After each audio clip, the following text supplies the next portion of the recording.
உங்க வாயின் வார்த்தையினால நீங்க கர்த்தருடைய வாக்குத்தத்தத்தை சொல்றீங்களே, இந்த சொல்லப்பட்ட வார்த்தை வீணானது இல்ல.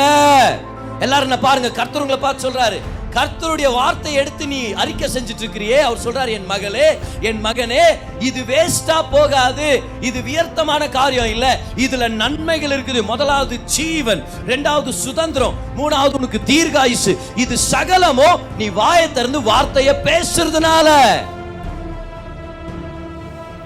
விசுவாச வாழ்க்கை, விசுவாசத்தினாலதான் நம்ம வாழணும்னு கர்த்தர் நியமிச்சிருக்கிறார். திருமண வாழ்க்கை எப்படி? கர்த்தரை விசுவாசிக்கிறதுனால கால் எடுத்து வைக்கிறோம். பிள்ளையை வளர்க்கிறது எப்படி? கர்த்தரை விசுவாசிச்சு. பொருளாதாரத்தை அதிகரிக்கிறது எப்படி? கர்த்தரை விசுவாசிச்சு. பிசினஸ் வளர்க்கிறது எப்படி? கர்த்தரை விசுவாசிச்சு. நம்மளுடைய ஃபவுண்டேஷன் என்னது? ஏசு கிறிஸ்து தான் ரட்சகர், பிதாவானவர் என்னுடைய தேவனா இருக்கிறார், அதனால நல்லா இருக்க போறேன்ற விசுவாசம் தான் நம்மளுடைய ஃபவுண்டேஷன். நம்மளுடைய அஸ்திபாரமே விசுவாசம் தான், வாழ்ற விதமும் விசுவாசம் தான். ஆனால் விசுவாசம் வரும்போது தேவனுடைய வார்த்தையை நம்ம மறந்துட முடியாது. எபிரேயர் 11:3 படிக்கிறோம், விசுவாசத்தினாலே தேவனுடைய வார்த்தையினாலே உலகங்கள் உண்டாக்கப்பட்டதுன்னு நம்ம படிக்கிறோம். விசுவாசத்தினால தேவனுடைய வார்த்தையினால. அப்போ விசுவாசம் உடனே எதை நம்ம சேர்த்துறோம்? தேவனுடைய வார்த்தை. அப்படின்னா என்ன அர்த்தம்? விசுவாசத்தினால வாழ்றதுன்னா தேவனுடைய வார்த்தையினால வாழ்றோம்னு அர்த்தம். அதனால தான் நல்ல பைபிள் வாங்குறது முக்கியம், பைபிளை படிக்கிறது முக்கியம், வேதத்தின் வசனங்களை பேசுறது முக்கியம், கர்த்தருடைய வார்த்தையை வாரத்துக்கு நடுவில் கேட்கறது முக்கியம். எத்தனை பேருக்கு அந்த ப்ராக்டிஸ் இருக்குது? வாரம் முழுவதும் ஆண்டவருடைய நல்ல நல்ல பிரசங்கங்களை கேட்குற ப்ராக்டிஸ் எத்தனை பேருக்கு இருக்குது? ஓகே, மிச்ச பேர் நம்ம எல்லாரும் வளர்த்துக்கணுமா இருக்குது. யூடியூப் என்னத்து குத்துக்கிறாரு ஆண்டவர்? என்னத்து குத்துக்கிறாரு? வேற சமையல் குறிப்புகளை பார்க்கறதுக்கு மட்டும் இல்லை, வேற காமெடி வீடியோஸ், மீம்ஸ், ட்ரோல்ஸ் இதை மட்டும் பார்க்கறதுக்காக இல்லை. அது கூட எப்போது பார்க்கலாம், ஒரு என்டர்டெயின்மெண்ட் நம்மளுக்கு தேவைப்படுது. சுத்தமான என்டர்டெயின்மெண்ட்டாக இருக்கிற வரைக்கும் பிரச்சனை இல்லை. ஆனால் பசி எடுக்கிறவனுக்கு ஒரு போட்டி பாக்கெட்டும் ஒரு 4 தேன் மிட்டாயை வாங்கி கொடுக்குறத விட ஒரு தட்டு நிறைய பிரியாணி வாங்கி கொடுத்தா நல்லாயிருக்கும். எது பசியோடு இருக்கும்போது எது பெஸ்ட்டு? போட்டி பாக்கெட்டா இல்லை பிரியாணியா? என்டர்டெயின்மெண்ட் வந்து போட்டி பாக்கெட் மாதிரி, அது நல்லா இருக்குது, கொஞ்சம் சைடில் அப்படி இப்படின்னு கட்சின்னு கருக்கு முறுக்கு நல்லா இருக்குது. ஆனால் அது வயிறு நிரப்பாது, அது நம்மளுக்கு ஆகாரத்தை தர முடியாது, ஆரோக்கியத்தை தர முடியாது. அப்போ ஒவ்வொரு நாளும் கர்த்தருடைய வார்த்தை வேணும் நமக்கு. சரி, வாரத்துக்கு ஒரு தடவை சாப்பிட்டா போதுமா? என்ன பண்ணுறோம்? நம்ம தினமும் சாப்பிட்றோம், 3 தடவை சாப்பிட்றோம். ஒரு சில பேர் 4 தடவை, 5 தடவை, 5.5 தடவை அப்படிலாம் நம்ம சாப்பிட்டு வரோம். நல்ல விஷயம்தான். கர்த்தருடைய வார்த்தையும் அதே வண்ணமாக ஒவ்வொரு நாளும் நம்மளுக்கு தேவை. ஒவ்வொரு நாளும் ஒரு செய்தியை கேட்கணும்னு சொல்லி ஒரு தீர்மானம் எடுங்க. யூடியூப், ஸ்பாட்டிஃபை, ஆப்பிள் பாட்காஸ்ட், இது எல்லாத்துலேயுமே நம்ம செய்திகளும் அவைலபிளாக இருக்குது, நீங்கள் கேட்கலாம். அப்போ வார்த்தை, விசுவாச வாழ்க்கைனா வார்த்தையின் வாழ்க்கை, வார்த்தையை நம்ம நம்புகிறோம். அப்போ விசுவாசம்னா கர்த்தரை நம்புகிறேன், அதே மாதிரி விசுவாசம்னா கர்த்தருடைய வார்த்தையை நம்புகிறேன். ஏன் தெரியுமா? ஏன்னா தேவனும் அவருடைய வார்த்தையும் ஒன்று. ஓகே ஓகே, கவனிங்க, இது புதுசாக இருக்குது. தேவனும் அவருடைய வார்த்தையும் ஒன்று. தேவனை அவருடைய வார்த்தையை விட்டு பிரிக்க முடியாது. ஏன்? தேவன் எதை செஞ்சாலும் அவருடைய வார்த்தை நிமித்தம் செய்கிறார். தேவன் சுகத்தை கொடுத்தாருன்னா வார்த்தை நிமித்தம் சுகத்தை கொடுக்கிறார். வாழ வைக்கிறாரா? வார்த்தை நிமித்தம் தான் வாழ வைக்கிறார். அப்போ தேவனை அவருடைய வார்த்தையை விட்டு பிரிக்க முடியாது. அப்போ கர்த்தரை நம்புறோம்னா கர்த்தருடைய வார்த்தையை நம்புறோம்னு அர்த்தம். நான் கர்த்தரை பிரியப்படுத்தணும்னா நான் கர்த்தருடைய வார்த்தையும் பிரியப்படுத்தணும்னு அர்த்தம். நான் கர்த்தரை நம்பி தான் வாழ்க்கை நடத்திட்டு இருக்கிறேன்னா என்ன அர்த்தம்? அவருடைய வார்த்தையை முழுசா நம்புறேன்னு அர்த்தம். ஏன்னா ஒரு சில பேர் சொல்லுவாங்க, வாலிப பிள்ளைகள் சில நேரத்தில் சொல்லுவாங்க, ஏதாவது ஒரு வாழ்க்கை துணையை அவங்களா கண்டுபிடிச்சிக்குவாங்க. ரசிக்கப்படாத ஒரு இடத்துலேருந்து கொண்டு வந்து அப்புறம் அவங்களே ஒரு ஆசையை கட்டிக்கணும், இல்லை எப்படியாவது இவங்கள தான் நான் கல்யாணம் பண்ணிக்கணும் அப்படின்னுவாங்க. ஆனால் வார்த்தையில் கிளியராக கர்த்தர் சொல்கிறார் என்னன்னு, விசுவாசியா இருக்கிறவங்க கிட்ட இருந்து நீங்கள் பொண்ணு எடுத்துங்க. கர்த்தர் கிளியராக சொல்லியிருக்கிறார். நம்மளுக்கு நிறைய ப்ரூஃப்ஸ் இருக்குது பைபிளில். அது வேர்சஸ் எல்லாம் வேணும்னா உங்களுக்கு என்னுடைய பாட்காஸ்ட் நீங்கள் கேட்கணும், அதில் இதெல்லாத்தையும் நான் எக்ஸ்பிளைன் பண்ணிட்டு வரேன். ஸோ என்ன பண்ணுவாங்க, வந்து என்கிட்ட என்ன சொல்லுவாங்கன்னா, இல்லை பதர் ஆண்டவரை பிரியப்படுத்தணும்னு ஆசைப்பட்றேன், ஆண்டவரை பிரியப்படுத்தணும்னு ஆசைப்பட்றேன்னா ஆண்டவருடைய வார்த்தையிலேருந்து நீ எடுத்து வாழ்க்கையை நடத்தணுமா? இல்லை, ஏன்னா ஆண்டவரும் அவருடைய வார்த்தையும் ஒன்று. ஆண்டவரை பிடிச்சிக்குவாங்களாம், ஆனால் வார்த்தையை தூக்கி போட்டுருவாங்களாம். அப்படின்னா அர்த்தம் முழுசா ஆண்டவருக்கு அவங்க சரண்டர் பண்ணலன்னு அர்த்தம். If you truly are surrender to God, then you will be surrender to the word. ஏன்னா வார்த்தையும் தேவனும் ஒன்று. அப்போ வார்த்தையை நம்பி வாழ்றோம்னா தேவனை நம்பி வாழ்றோம்னு அர்த்தம். ஸோ இந்த விசுவாச பயணத்தில், விசுவாச போதனையில் தேவனுடைய வார்த்தை மேலே விசுவாசத்தை வைக்க நம்ம கற்றுக்கணும். ஏன்னா அந்த வார்த்தையை கொடுத்தவர் உண்மை உள்ளவராக இருக்கிறார். ஒரு மனுஷனுடைய வார்த்தை, அந்த மனுஷன் எவ்வளோ உத்தமமோ அந்த அளவுக்கு தான் வெயிட்டு. அந்த மனுஷன் சொல்கிற வார்த்தையை காப்பாற்றாம ஒன்று சொல்லி இன்னொன்று செஞ்சுன்னு இருந்தால் அவன் வார்த்தைக்கு மதிப்பு இருக்காது. ஏன் நம்ம கர்த்தருடைய வார்த்தையை நம்புகிறோன்னா அதை கொடுத்தாரே கர்த்தர், அவர் மாறாதவர், அவர் உண்மை உள்ளவர். இன்ன வரைக்கும் வாக்கு தத்தங்களை நிறைவேற்றிட்டே இருக்கிறார். இன்ன வரைக்கும் அவர் சொன்ன வார்த்தையை நிறைவேற்றிட்டு தான் இருக்கிறார். மறக்கிற தேவன் இல்லை அவர். ஸோ தேவனுடைய உண்மைத்துவத்தினால அவருடைய வார்த்தையை நம்ம மதிக்கிறோம், அவருடைய வார்த்தையை நம்ம நம்புகிறோம். இப்போ நம்மளுக்கெல்லாம் டெக்ஸ்ட் மெசேஜுங்க வருது. ஆனால் கண்டிப்பாக உங்களுக்கு இந்த மெசேஜ் வந்திருக்கோம் பாரு. எனக்கு வாரத்துக்கு ஒரு 2-3 தடவைனா வருது. என்ன மெசேஜ் வருதுன்னா, I have deposited 97,000 in your அக்கௌண்ட்டுன்னு வரும். இன் யோர் ரம்மி அக்கௌண்ட்டுன்னு வருது. இன் மை மம்மி அக்கௌண்ட்டுன்னா அது பரவாயில்ல, அம்மாக்கிட்ட கேட்டு வாங்கிக்கலாமா, ஒரு கொஞ்சம் அனுப்பிவிடுமா. இன் மை ரம்மி அக்கௌண்ட்டுன்னு வருது. அப்போ நான் என்ன பண்ணுறோம், நான் இமீடியட்டாக யாருக்கும் கால் பண்ணி சொல்கிறது இல்லை. தேங்க்யூ ஜீசஸ், பிரைஸ் காட், 97,000 வந்துக்குது. ஸ்டேட்டஸ் நம்ம போடுறதில்ல, நானும் டெஸ்ட் பண்ணி சொல்கிறதில்ல. டக்குன்னு என் ஒய்ஃப் கால் பண்ணிட்டு 97,000 வந்துக்குதான் ரம்மி அக்கௌண்ட்டில் சொல்கிறதில்ல. ஏன்னா அனுப்புனவன் யாருன்னு தெரில, அவன் உண்மை உள்ளவனா, ப்ளஸ் ரம்மி ஆட தெரியாது, ஆடுறதுக்கு விருப்பமோ இல்லை நம்மளுக்கு. சரியா, நம்மளுக்கு அந்த பழக்கமோ இல்லை, அவங்க யாரும் நம்மளுக்கு தெரில, அதனால நான் நம்புறதில்ல, அதனால அதை எடுத்து நம்ம கொண்டாடுறதில்ல. சில டைம் வருது, உங்களுக்கு 2,000 rupees SBI அக்கௌண்ட்டில் டெபாசிட் பண்ணியிருக்கிறேன், யாரோ மெசேஜ் அனுப்புறாரு. நான் இனிமேல் தேங்க்யூ ஜீசஸ் சொல்கிறதில்ல. ஏன்னா எனக்கு SBIயில் அக்கௌண்ட்டே இல்லை. நான் ஏன் கொண்டாடுறேன், ஏன்னா அனுப்புனவர் யாருன்னு தெரியல, அதனால ஒரு வார்த்தைக்கு மதிப்பு இல்லை. இப்போ நல்லா கவனிங்களேன், அனுப்புறவர் யாருன்னு தெரியும். எவ்வளோ பேருக்கு இந்த டெக்ஸ்ட் மெசேஜ் பற்றி தெரியும்? இந்த டெக்ஸ்ட் எத்தனை பேர் எடுத்துட்டு வந்திருக்கீங்க, எத்தனை பேர் படிக்கிறோம்? இந்த டெக்ஸ்ட்டை நம்ம ஏன் நம்புறோம்? ஏன்னா இதை அனுப்புனாரு, அவர் எவ்வளவு உண்மை உள்ளவர் நம்மளுக்கு தெரியும். அதனால என்ன பண்றோம், இதுல இருக்கிற வாக்கு தத்தங்கள் நம்முடைய, இது நம்ம எடுத்து பேசுறோம், நம்ம வார்த்தை விசுவாசிக்கிறோம். ஏன் வார்த்தை கொடுத்தவரை விசுவாசிக்கிறோம். நம்ம பாருங்க, யாரோ ஒருத்தர் உங்களுக்கு மெசேஜ் அனுப்புறாங்க, 97,000 ரம்மி அக்கௌண்ட்ல அனுப்புறாங்க, நம்ம நம்புறது இல்லை. ஆனா உங்களுக்கு தெரிஞ்ச ஒருத்தர் ரொம்ப பணக்காரர், பிளஸ் உங்க மேல ஒரு பெரிய பிரியம், உங்க மேல ரொம்ப அக்கறையான ஒரு பெரியவர், நிச்சயமா அவர் உங்களுக்கு நல்லது செய்ய வாய்ப்பு இருக்குதுன்னு வச்சுங்களேன். அவர் சொல்றாரு, உன் அக்கௌண்ட்டுக்கு ஒரு 50,000 ரூபாய் அனுப்பி வச்சிருக்கிறேன் நான் அப்படின்னு. நம்புவோமா, நம்ப மாட்டோமா? நம்புறோம். இன்னும் பணத்தை எடுத்து பாக்கெட்ல வைக்கல, இன்னும் கையில வரல. அதுக்கு முன்னாடி என்ன பண்ணுவோம் தெரியுமா? வைஃபுக்கு கால் பண்ணுவோம் தெரியுமா? அது பெரியவர் அன்றைக்கி நல்லா பேசியிருந்தாரு, நம்ம மெசேஜ் எல்லாம் அதிகமாக கேட்குறாரா, அவர் ஆண்டவர் அவர் தொட்டிருக்கிறாரு, ஒரு 50,000 ரூபாய் அனுப்பி வச்சிருக்கிறாரா. எப்படி நீ பார்த்தீங்களா, நீங்கள் பாக்கெட்டில் இருக்குதா? இல்லை, அவர் சொன்னார், அவர் நல்லவர்னு எனக்கு தெரிஞ்சதுனால அவருடைய வார்த்தைக்கு நான் மதிப்பை கொடுக்குறேன். கர்த்தர் நல்லவர், கர்த்தர் உண்மையுள்ளவர், வாக்கு மாறாத தேவன். அவர் நம்மளை பார்த்து சொன்னார்னா அவருடைய வார்த்தையை நம்ம பிடிச்சுக்கிறோம். ஹல்லேலூயா. அவருடைய வார்த்தையை நம்ம விசுவாசிக்கிறோம். ஏன்? கர்த்தரை விசுவாசிக்கிறோம், அதனால அவருடைய வார்த்தையை விசுவாசிக்கிறோம். அப்ப விசுவாச வாழ்க்கைனா அவருடைய வார்த்தை மேல விசுவாசம் வைக்கணும். பக்கத்துல இருக்கிறவங்களை பார்த்து சொல்லுங்க, அவருடைய வார்த்தை மேல விசுவாசம் வைங்க. கர்த்தருடைய வார்த்தை மேல விசுவாசிக்க வைக்க கத்துக்கணும். ஏன்னா அவர் சொல்ற வார்த்தை ரொம்ப ரொம்ப உண்மையானது. ஏன்னா அவர் உண்மை உள்ளவரா இருக்கிறார்.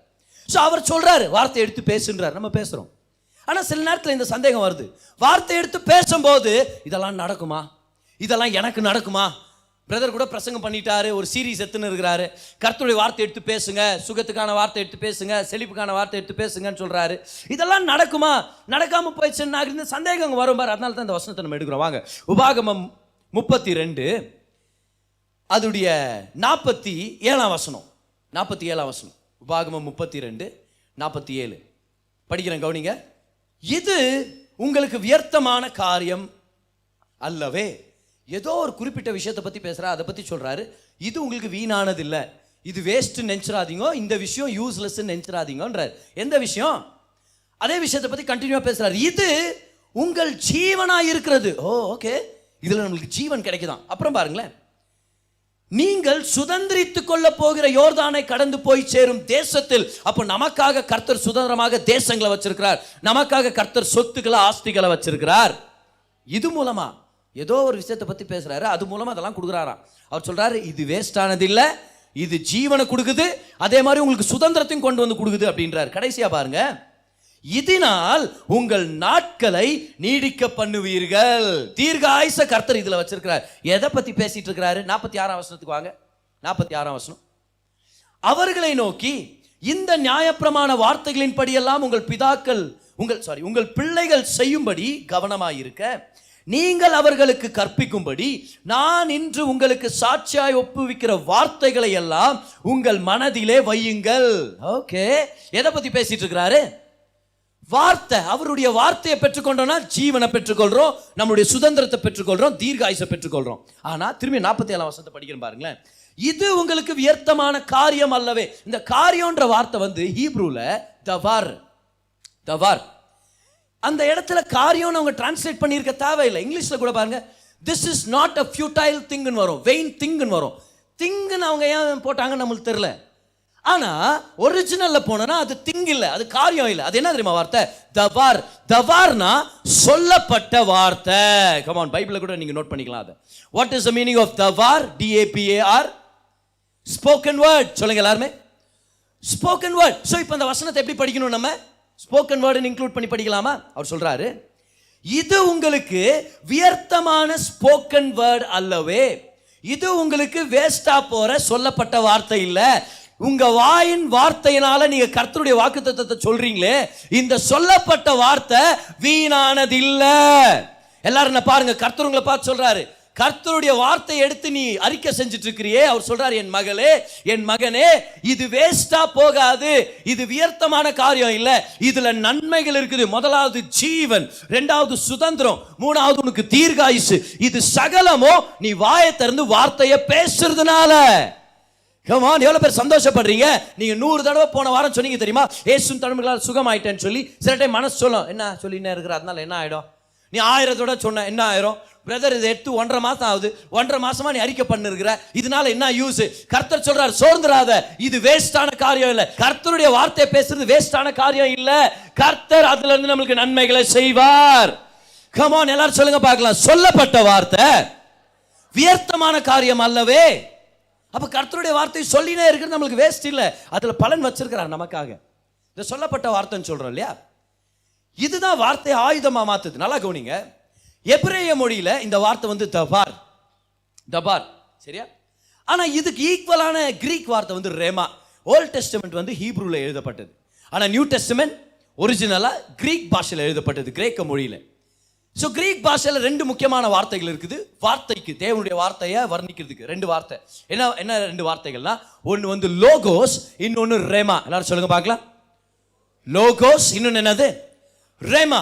இந்த தவார் என்ற வார்த்தையுடைய ஈக்குவல் என்ன தெரியுமா? ரேமா. லோகோஸ்னா பொதுவாகவே தேவனுடைய வார்த்தை, அது எழுதப்பட்ட வார்த்தை இல்லை தேவனுடைய வார்த்தை, அவ்வளோதான். பிளெயினான, சிம்பிளான, general word of God. Logos பொதுவான வார்த்தை. ஆனா ரேமானா சொல்லப்பட்ட வார்த்தை, பேசப்பட்ட வார்த்தை, தி ஸ்போக்கன் வேர்ட். லோகோஸ்னா எழுதப்பட்ட வார்த்தை. எழுதப்பட்ட வார்த்தை நல்லது பாரு, இந்த வார்த்தை முக்கியம், இந்த புக் ரொம்ப முக்கியம் நமக்கு. பரலோகத்திலேருந்து ஒரு விஷயம் நம்மளுக்கு கிடைச்ச மாதிரி இது. எல்லாரும் ஒரு பைபிள் வச்சுங்க, பர்சனலான ஒரு பைபிள் இருக்கட்டும். எனக்கு படிக்க தெரியாது பதர், பரவாயில்ல, ஃபோனு எல்லா ஃபீச்சர்ஸும் யூஸ் பண்ண தெரியாமல் கூட ஃபோன் வச்சுருக்கிறோமா இல்லையா? அது மாதிரி தான் பைபிளும் நம்ம வச்சுக்கணும். அதில் அது ஒரு கர்த்தருடைய பொக்கிஷம். ஸோ வேதத்தை நல்லா மெயின்டைன் பண்ணுங்க, பாதுகாத்துங்க. ஏன்னா உலகத்திலே அதிகமாக திருடு போகிற புத்தகம் கூட பைபிள் தானா? நீங்கள் யார்தான் எடுத்து வந்துக்கிறீங்களா பார்த்துங்க ஒரு தடவை. ஏன்னா அதிகமாக திருடு போகிற புத்தகம்ன்றதுனால. ஸோ எழுதப்பட்ட வார்த்தை முக்கியம். ஆனால் எழுதப்பட்ட வார்த்தையை தலைமாட்டில் வச்சு படுத்தேன் நான், என் தலைவலி போமா? இல்லை, கழுத்து வலி ஜாஸ்தியாகும். ஏன்? தலைக்கணி ஹைட் ஆயிடுச்சு. இல்லை, எழுதப்பட்ட வார்த்தையை நான் எடுத்து ஸ்டிக்கராக ஒட்ட வைக்கிறேன், ஒட்ட வச்சுக்கோ. ஆனால் வார்த்தை அது பேசுகிற வரைக்கும் அதோடைய நன்மை நம்ம பார்க்க முடியாது.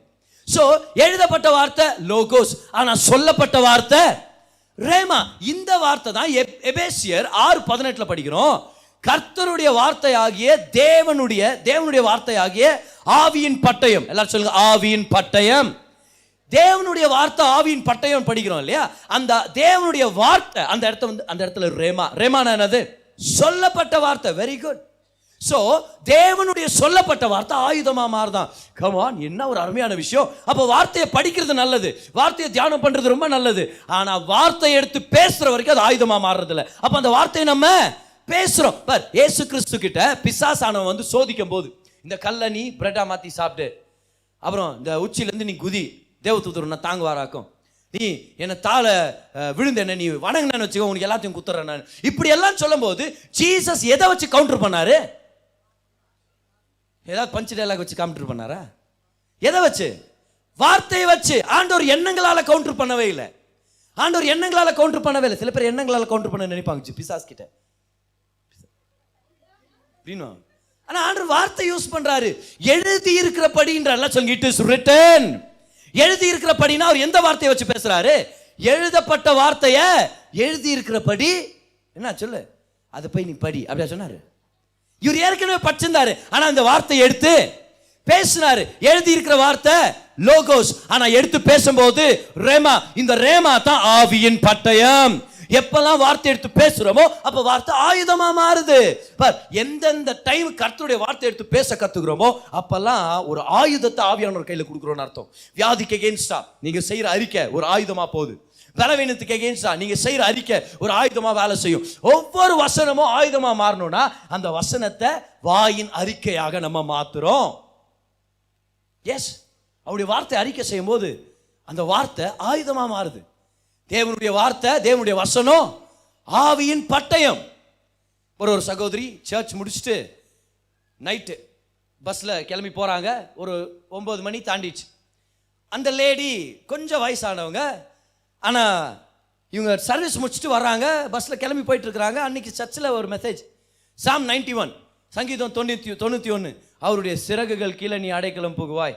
அவருடைய சிறகுகள் அப்படின்ற இந்த வார்த்தையெல்லாம் இவங்களுக்கு ரொம்ப ஓகே, அவர் என் பாதுகாப்பாக இருக்கிறாரு, இந்த வார்த்தையை நான் சொல்லணும் இல்லை. And he shall say of the Lord, you are my refuge, my fortress. So you should say, இந்த வசனத்தை சொல்லுங்கன்னு பாஸ்டர் போதிச்சிட்டார். இவரும் கிளம்பி வந்துட்டாங்க. பஸ்ஸில் போய் உட்காடுறாங்க. பஸ்ஸுக்கு கொஞ்சம் காலியாக இருந்துக்குது, இருட்டான பாதை. பஸ்ஸில் இருக்கிற யாரோ ஒருத்தர் இவங்க பேகை திருட வந்துக்கிறான். பேகை பிடிச்சி இழுக்கிற நேரத்தில் இவங்களுக்கு வசனம் ஞாபகம் வருது. வசனத்தை சொன்னால் அது ஆயுதமாக மாறுது. ஆனால் வசனம் ஞாபகம் வர மாட்டேங்குதுன்ட்டு இவங்க, ஐயோ வசனம் ஞாபகம் வர மாட்டேங்குது, உன்னதமானவருடைய மறைவில் இருக்கிறவன் ஃபுல்லாக வர மாட்டேங்குது. ஆனால் ஒரே ஒரு வார்த்தை மட்டும் ஃப்ளாஷ் ஆச்சான், சிறகுகள், இங்கிலீஷில் ஃபெதர்ஸ். அவன் பிடிச்சி பேகை இழுக்க இந்தமா கத்துனாங்களா, ஃபெதர்ஸ் என்னன்னு தெரியல, ஃபுல் வசனம். ஆனால் ஒரு வார்த்தை எனக்கு தெரியுது, feathers.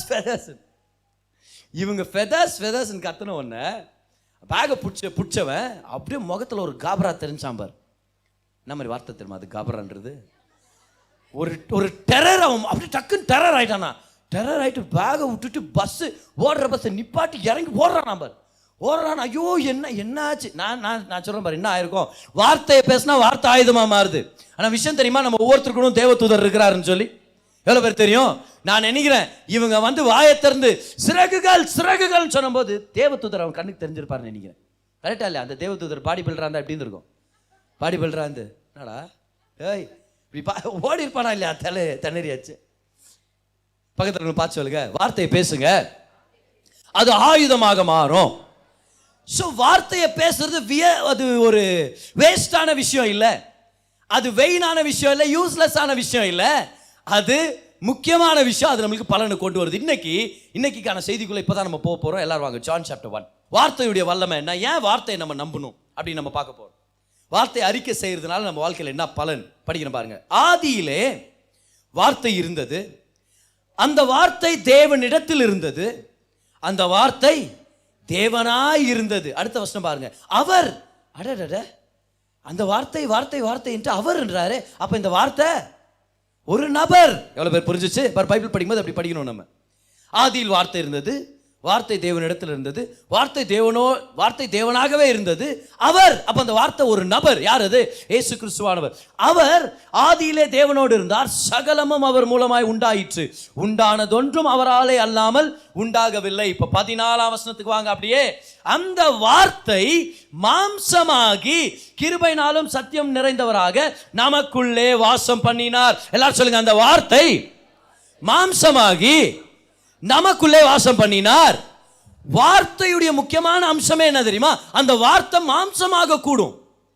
See, the essence of the word is that the word can become flesh. Word can become flesh னா என்ன அர்த்தம்? வார்த்தை மாம்சமாகும்னா என்ன அர்த்தம்? வெறும் அறிக்கையா மட்டுமே இருக்காது. அறிக்கை செஞ்ச வார்த்தை உருவம் எடுத்து நம்மளுடைய அனுபவத்தின் வாழ்க்கையில அது வந்து சேரும். அப்படின்னா சுகத்தை பத்தி நான் பேச ஒரு நாள் வார்த்தை மாம்சமாகும். அப்போ நான் பேசிட்டு இருந்த சுகத்தை நான் என் மாம்சத்துல அனுபவிக்க ஆரம்பிக்கிறேன். அப்படின்னா வார்த்தை மாம்சமாகும். பக்கத்துல பார்த்து சொல்லுங்க, நீங்க அறிக்கை செய்யற வார்த்தை ஒரு நாள் மாம்சமாகும். இதை விசுவாசிக்கிறவங்க கைவெட்டி சொல்லுங்க பார்க்கலாம், நான் அறிக்கை செய்யற வார்த்தை மாம்சமாகும். The word will become flesh in your life. Per இந்த சூழ்நிலையில எப்படி வார்த்தை மாம்சமாச்சுன்னு நம்ம பார்க்கலாம். யாரை பத்தி பேசுறார்? ஜீசஸ் பத்தி, அவருடைய பிறப்பை பத்தி பேசுறார். வார்த்தை மாம்சமாகி நம்ம மத்தியில வாசம் பண்ணினார் என்ற ஒரு வார்த்தை இருக்கு தெரியுமா? இந்த வாசம் பண்ணினார் என்ற வார்த்தை எபிஸ்கினோ, கூடாரம் போட்டு தங்கினார்னு அர்த்தம். அதனால தான் நிறைய பைபிள் ஸ்காலர்ஸ் பிலீவ் பண்றாங்க ஜீசஸ் கூடார பண்டிகையின் சீசன்ல பிறந்தாரு. கூடார பண்டிகை செப்டம்பர் மாசத்துல. அப்ப ஜீசஸ் பிறந்தது ஒருவேளை செப்டம்பர் மாதத்துல இருக்கலாம் அப்படின்னு ஒரு சில பேர் சொல்றாங்க. அப்ப ஏன் நம்ம டிசம்பர்ல கொண்டாடுறோம்? பரவாயில்ல, அப்படியே 9 மாதம் பின்னாடி போங்க, டிசம்பர் மாதத்தில் தான் மரியாள் கர்ப்பம் தரிக்கிறாங்க. எப்படி இருந்தாலும் நமக்கு சந்தோஷம், ஜீசஸ் உலகத்தில் வந்தாருன்னு. ஓகே, ஸோ இப்போ வார்த்தை மாம்சமாகி எப்படி இது நடந்துச்சு இயேசுடைய வாழ்க்கையில் கவனிங்க. ஆதாமுக்கு ஆண்டவர் அதிகாரத்தை கொடுத்தார். ஆதாமும் ஏவாளும் இந்த பூமியை ஆளுகை செய்யணும்னு சொல்லிட்டார். எதனால? வார்த்தையினால. ஸோ பெரிய பெரிய டைனோசர் இருந்துச்சு, எப்படி ஆளுகை செஞ்சாரு? வார்த்தையினால். பிடிச்சி தள்ளின்னு இல்லை, டைனோ போடா டைனோசர். எரும மாடு, காட்டு எருமை, காட்டு பண்ணி, எப்படி எப்படி எப்படி மேய்ச்சாரு? எல்லாம் வார்த்தையால. எல்லாம் அப்படி போங்க அப்படின்னாரு, எல்லாம் போச்சு. நீர் பாய்க்கணும், எப்படி நீர் பாய்ச்சாரு? ஆறு இந்த பக்கம் அப்படியே நீர் பாய்க்கணும், அப்படியே இந்த தோட்டத்துக்கு இந்த வயல்வெளிக்கு நீர் வந்து சேரணும், தண்ணீர் வந்து சேரணும், வார்த்தையினால. ஏன்னா கர்த்தர் அப்படிதான் படைச்சார், கர்த்தர் அப்படிதான் ஆசீர்வச்சார் ஆதாம. ஸோ ஆதாம் வார்த்தை நிமித்தமே ஆளுகை செஞ்சு வந்தார். ஆனா ஒரு நாள் தான் வார்த்தையை யூஸ் பண்ண மறந்துட்டார். என்னைக்கு பிசாசானவன் பாம்பு ரூபத்தில் வந்து ஏவாள் கிட்ட வந்து பேசலையா, அந்த நேரத்தில் இவர் அதட்டி இருக்கணும். ஓடிப்போ சைத்தானே, வந்து பேசாத என் மனைவி கிட்ட, நாங்கள் ஏற்கனவே கடவுளுடைய ரூபத்தில் தான் இருக்கிறோம், அவருடைய சாயல படைக்கப்பட்டோம், இந்த பழத்தை பறித்து சாப்பிட்டா அவர் மாதிரி மாடிவன் வந்து போய் பேசினுக்கான்னு துரத்தி விட்டு வந்துருக்கணும். இவர் சைலண்டாக அங்கேயே நின்று இருக்க. பாவம் வந்துருச்சு, ஏவாள் பழத்தை சாப்பிட்டாங்க, இவரும் பழத்தை சாப்பிட்டாரு. பாவம் வந்ததுனால பூமி ஒரு வீழ்ச்சிக்குள்ள போயிருச்சு. The entire world is now fallen. So கர்த்தர் ஒரு திட்டம் போட்டார். சரி, மனுஷனுக்கு அதிகாரத்தை கொடுத்த, மனுஷன் அதிகாரத்தை பயன்படுத்தாம உலகமே வீழ்ச்சிக்குள்ள போயிருச்சு. இந்த வீழ்ச்சினால தான் இன்னைக்கு பூகம்பங்கள், சுனாமி, அதுக்கப்புறம் நிறைய விதம் இந்த கோவிட் வைரஸுங்க, இது எல்லாமே எதனால வருதுன்னா அன்னைக்கு நடந்த ஒரு வீழ்ச்சினால. ஸோ ஆண்டவர் சொல்றார், இப்போ நான் திரும்பியும் மனுஷனை எழுப்பி அவனை திருப்பி கட்டுற ஒரு திட்டத்தை நான் போட போறேன். இப்போ நீங்க சொல்லுங்க, கர்த்தர் எதை செஞ்சாலும் முதல் அதை சொல்லுவார், முதல் அதை வார்த்தையினால பேசுவார். ஏன்னா வார்த்தையினால தான் உலகத்தை வடிவமைச்சார், வார்த்தையினால தான் உலகத்தை டிசைன் பண்ணார். ஸோ இப்போ ரிடெம்ஷன் எப்படி டிசைன் பண்ணாரு? வார்த்தையினால. ஸோ ஆதியாகமம் 3:15 முதல் வார்த்தையை ரிலீஸ் பண்றார். ஜீசஸ் பத்தி ஒரு முதல் ப்ராஃபஸியை ரிலீஸ் பண்ணி சொல்றார். பிசாசை பார்த்து சொல்றார், உன் வித்துக்கும் அவள் வித்துக்கும் பகை உண்டாக்குவேன், அவர் உன் தலையை நசுக்குவார், நீ அவருடைய குதிகாலை நசுக்குவாய். அப்போ இயேசு கிறிஸ்து வரப்போறாருன்னு சொல்லி வார்த்தையை ரிலீஸ் பண்ணாரு. எல்லாம் சொல்லுங்க, வார்த்தை. ஸோ வார்த்தை ரிலீஸ் பண்ணார். இப்போ நான் இந்த கேள்வியை கேட்கிறேன், சரி ஆண்டவரே, வார்த்தை ரிலீஸ் பண்ணீங்கல்ல, ஏன் ஏவாளுக்கு பிறக்கிற ஒரு ஏவாளுக்கு ஆண் பிள்ளைகள் பிறந்தாங்க, நம்ம படிக்கிறோம், கண்டிப்பாக பெண் பிள்ளைகளும் பிறந்தாங்க. ஏவாள் மூலமா ஒருவேளை பிறக்க முடியலன்னு வச்சுங்களேன், maybe she was not a virgin. ஆனா ஏவாளுக்கு பிறந்த ஒரு மகள், அந்த மகள் மூலமா பிறந்திருக்கலாம் இல்லையா? ஏன் நீங்க 4000 வருஷம் வெயிட் பண்ணீங்க? ஏன்னா ஆதியாகமம் 3:15 இருந்து மத்தேயு வரைக்கும் எத்தனை வருஷம் கேப் இருக்குது? 4000 வருஷம். ஏன் ஆண்டவரே 4000 வருஷம் நீங்க வெயிட் பண்ணீங்க? இமீடியட்டா அடுத்த பிள்ளை இயேசு கிறிஸ்துவா வந்திருக்க கூடாதா? ஏன்னா ஏவாள் அப்படித்தான் நினைச்சிட்டாங்க, கர்த்தர் எனக்கு ஒரு விதையை, எனக்கு ஒரு வித்தை கொடுத்துருக்கிறாருன்னு. சீட், அப்பாயிண்டட் சீட் அப்படின்றாங்க, அப்பாயிண்டட் சீட். ஏன்னா அவங்க எதிர்பார்த்தாங்க இயேசு கிறிஸ்து பிறப்பாராகும் அப்படின்னு. நல்லா கவனிங்க, நல்லா கவனிங்க. ஏன் தெரியுமா 4000 வருஷம்? ஏன்னா மாம்சமாய் வர்றதுக்கு முன்னாடி யாரோ ஒருத்தர் வார்த்தையை பேசணுமா? இதெல்லாம் சொல்லுங்க, வார்த்தை மாம்சமாகுது. அப்போ ஜீசஸ் இந்த உலகத்தில் இறங்கி வரணும்னா அவருடைய வாழ்க்கையை யாரோ ஒருத்தர், வெரி குட், அவருடைய பிறப்பை பத்தி யாரோ ஒருத்தர் பேசணும், அவருடைய வாழ்க்கை, அவருடைய மரணத்தை குறித்து பேசணும், அவருடைய உயிர்த்தெழுதலை குறித்து பேசணும். ஸோ இந்த 4000 வருஷம் தேவன் என்ன பண்ணாரு? அநேக தீர்க்கதரிசிகளை எழுப்பினார். ஏசாயா, எரேமியா, மீகா, ஹபாக்குக், ஹகாய், அத்தனை தீர்க்கதரிசிகள் மூலமா கொஞ்சம் கொஞ்சமா அவங்களுக்கு எவ்வளவு அபிலிட்டி இருக்குதோ அவ்வளோ அவங்க இயேசுவை பத்தி பிரசங்கம் பண்ணாங்க, இயேசுவை தீர்க்கதரிசனமா சொன்னாங்க. ஆனா ஒரு தீர்க்கதரிசியாலையும் இயேசு கிறிஸ்துடைய முழு வாழ்க்கையை தீர்க்கதரிசனமா சொல்ல முடியல, ஏன்னா அது அவ்வளோ டீடைலானது. ஸோ ஆண்டவர் எத்தனை வருஷம் வெயிட் பண்ணுமாச்சு? 4000 வருஷம். ஆதியாகமம்ல இருந்து இயேசு கிறிஸ்து வர வரைக்கும் இந்த 4000 வருஷமா என்ன நடந்துச்சு? எல்லாரும் சொல்லுங்க, தேவன் வார்த்தையை சொன்னார். எதை பத்தி? இயேசுடைய பிறப்பை பத்தி, அவருடைய வாழ்க்கை, அவருடைய மரணம், அவருடைய உயிர்த்தெழுதல். அப்ப 4000 வருஷம் என்னாச்சு? Spoken word, spoken word, spoken word. ஒவ்வொரு தீர்க்கதரிசியும் வந்து இயேசு இதை செய்து முடிப்பார், இயேசு இப்படி வாழ்வார், இயேசு இப்படி எல்லாம் சாதிச்சு முடிக்க போறார், இதெல்லாத்தையும் நமக்காக செய்ய போறாருன்னு சொல்லி 4000 வருஷமா வார்த்தை சொல்லப்பட்டது. Spoken word, spoken word. So என்ன ஆச்சுன்னா ஆண்டவர் ஒரு பிக்சரை கிரியேட் பண்ணிட்டு இருக்கிறார். பிறந்ததுலேருந்து உயிர்த்தெழுதல் வரைக்கும் ஒரு பிக்சரை வரைஞ்சிட்டு இருக்கிறார் வார்த்தைகள்னால. ஃபைனலாக அந்த பிக்சர் கம்ப்ளீட் ஆயிருச்சு. ஏஞ்சல் கேப்ரியல் மரியாளுக்கு தரிசனமாகி சொல்றாரு, கிருபை பெற்றவளே, கர்த்தரால் நீ ஆசீர்வதிக்கப்பட்டிருக்கிற, நீ தான் ஏசு கிறிஸ்துன்ற ரட்சகரை இந்த உலகத்துக்குள்ள கொண்டு வர போற, நீ தான் அந்த தாயின்னு சொன்ன உடனே மரியாள் என்ன ரெஸ்பாண்ட் பண்ணாங்க? உங்க வார்த்தையின்படியே ஆகட்டும். Be it unto me according to your word. Come on, be it unto me according to your என்ன சொல்லுங்க? வார்த்தையின்படி. வார்த்தையின்படி ஆகட்டும். Come on. 4000 வருஷம் இயேசுவை பத்தி என்ன ரிலீஸ் ஆயிருந்துச்சு? வார்த்தை. கம் ஆன் பேசுங்க. 4000 வருஷம் என்ன ரிலீஸ் ஆயிருந்துச்சு அவரை பத்தி? அவருடைய பிறப்பு, வாழ்க்கை, மரணம், உயிர்த்தெழுதல், இதை பத்தி வார்த்தை ரிலீஸ் ஆயிருந்துச்சு. அப்ப ஆவியானவர் என்ன பண்ணார் தெரியுமா? எப்ப மரியாள் உங்க வார்த்தையின்படியே எனக்கு ஆகட்டும்னு சொன்னாங்களோ அந்த செகண்ட் பரிசுத்த ஆவியானவர் 4000 வருஷங்களா பேசப்பட்ட ஒட்டுமொத்த வார்த்தைகளை எடுத்து ஒரு ஸ்பெர்மாக அதை மாத்தி, because it takes a sperm to fertilize an egg. மனுஷன் கிட்ட இருந்து வித்து வர முடியாது. அப்ப இயேசு கிறிஸ்துவானவர் பாவத்துல பிறந்தவர் ஆயிருவார். யோசேப்பு கிட்ட இருந்து ஸ்பெர்ம் வரல. Mary was still a virgin when Jesus was born. அப்ப ஸ்பெர்ம் எங்க இருந்து பிரதர் வந்துச்சு? அந்த விந்து எங்க இருந்து வந்துச்சு? Where did the sperm come from? The sperm is the word of God. அப்ப 4000 வருஷமா சொல்லப்பட்ட வார்த்தை, அந்த ஒட்டுமொத்த தீர்க்கதரிசன வார்த்தை எடுத்து ஆவியானவர் ஒரே ஒரு வார்த்தையின் விதையாக மரியாள் உடைய கர்ப்பத்துல விதைச்சார். அந்த நேரத்துல மரியாளுடைய கர்ப்பத்துக்குள்ள வார்த்தை பிரவேசிச்சது. வார்த்தை மரியாளுடைய முட்டையை ஃபெர்டிலைஸ் பண்ணுச்சு. இயேசு கிறிஸ்துவானவர் நமக்காக உருவெடுத்து வந்தார். வார்த்தை மாம்சமானது. கம் ஆன், கரங்களை தட்டி ஒரு நன்றி செலுத்துங்க. என்ன மாதிரி வெளிப்பாடு இது? ஹalleluya. 4000 வருஷமா தீர்க்கதரிசிங்க பேசினாங்க. அந்த 4000 வருஷமா பேசினத கர்த்தர் அந்த வார்த்தையை மாம்சமாக்கி காமிச்சார். நீங்க பேசுறீங்களே வார்த்தை, நம்ம பேசுறமே தேவனுடைய வார்த்தை, அது மாம்சமாகும். சோர்ந்து போயிடாதீங்க, விட்டு கொடுத்துறாதீங்க, மாம்சமாகும். ஏன்னா உபாகமம் 32 அதிகாரம் அதுடைய 47 வருஷத்துல நம்ம படிக்கிறோம், இது உங்களுக்கு வியர்த்தமான காரியம் அல்லவே. எல்லாரும் கை உயர்த்தி சொல்லுங்க பார்க்கலாம். எல்லாரும் கை உயர்த்துங்க, கை உயர்த்தி சொல்லுங்க. நான் பேசுற வார்த்தை, நான் கன்ஃபெஸ் பண்ற வார்த்தை, நான் அறிக்கை செய்யற வார்த்தை வியர்த்தமானது இல்ல. சொல்லுங்க, வேஸ்டா போயிடாது. ஒரு நாள் இந்த வார்த்தை, இந்த அறிக்கை என் வாழ்க்கையில மாம்சமாகும், என் வாழ்க்கையில நிஜமாகும். நான் அதை அனுபவிக்க போறேன். ஹalleluya. யாருக்காவது இது புரிஞ்சிச்சுனா ஆண்டவருக்கு நன்றி செலுத்துங்க பார்க்கலாம். நல்லா கம் ஆன், கண்டினியூவா கன்ஃபெஸ் பண்ணுங்க, அறிக்கை செய்யுங்க. வார்த்தை அறிக்கை செஞ்சுட்டே இருங்க. ஒரு நாள் இந்த வார்த்தை மாம்சமாகும். இந்த சுகத்தை பத்தி அறிக்கை செஞ்சுட்டு இருக்கிறீங்களா, ஒரு நாள் அது உங்க சரீரத்தை வெளிப்பட ஆரம்பிக்கும். சுகம் உங்களுடையது தான். ஆனா வார்த்தையை பேசிட்டே இருங்க. அது எப்போ அப்படின்னு நீங்க கவலைப்படாதீங்க. பார், எவ்வளவு வருஷமா ஜீசஸ்க்காக வெயிட் பண்ணிட்டு இருந்தாங்க? 4000 வருஷம். ஒவ்வொரு சந்ததியும் காத்திருந்தாங்க, ரட்சகர் வருவார், ரட்சகர் வருவார், ரட்சகர் வருவார். ஆனா ஒவ்வொரு சந்ததியும் செஞ்சது என்ன தெரியுமா? ரட்சகரை பத்தி பேசிட்டே இருந்தாங்க. They kept on speaking about the Christ, the coming Christ. பேசிட்டே இருந்தாங்க, பேசிட்டே இருந்தாங்க, பேசிட்டே இருந்தாங்க. சரியான நேரம் வரும்போது வார்த்தை மாம்சமாகி நம்ம மத்தியில வந்து வாசம் பண்ணினார். இதுதான் உங்க வாழ்க்கையில் நடக்கும். இன்னைக்கு நீங்க செழிப்பின் வார்த்தையை பேசிட்டு இருக்கீங்க, இன்னைக்கு வெற்றியின் வார்த்தையை கன்ஃபெஸ் பண்ணிட்டு இருக்கீங்க, இன்னைக்கு சுகத்தின் வார்த்தையை, ஒரு அருமையான நிறைவான வாழ்க்கைக்கு ஏற்ற மாதிரி வார்த்தை நீங்க பேசிட்டு இருக்கீங்க. ஒரு நாள் அந்த வார்த்தை மாம்சமாகும். உங்க வாழ்க்கையில நீங்க அறிக்கை செஞ்சதை அனுபவிக்கிற நாட்கள் வரும். அன்னைக்கு நீங்க சொல்வீங்க, கர்த்தர் உண்மை உள்ளவர், அவரை நம்புறேன், அவர் வார்த்தையை நம்பினேன், அதனால நான் வாய் திறந்து சொன்னேன், அதனால கர்த்தர் எனக்கு இன்னைக்கு அவருடைய வார்த்தையை வெளிப்படுத்தி இருக்கிறார். ஹalleluya. என்ன வார்த்தை அது? நீங்க கர்த்தரை விசுவாசிட்டு இருக்கிறது, எந்த வார்த்தையை பேசிட்டு இருக்கீங்க? சீக்கிரமா மாம்சமாகும். எல்லாரும் சொல்லுங்க, வார்த்தை மாம்சமாகும். ஒரு அருமையான போதகர், அவர் பேர் வந்து ஜெரி சோவேல்.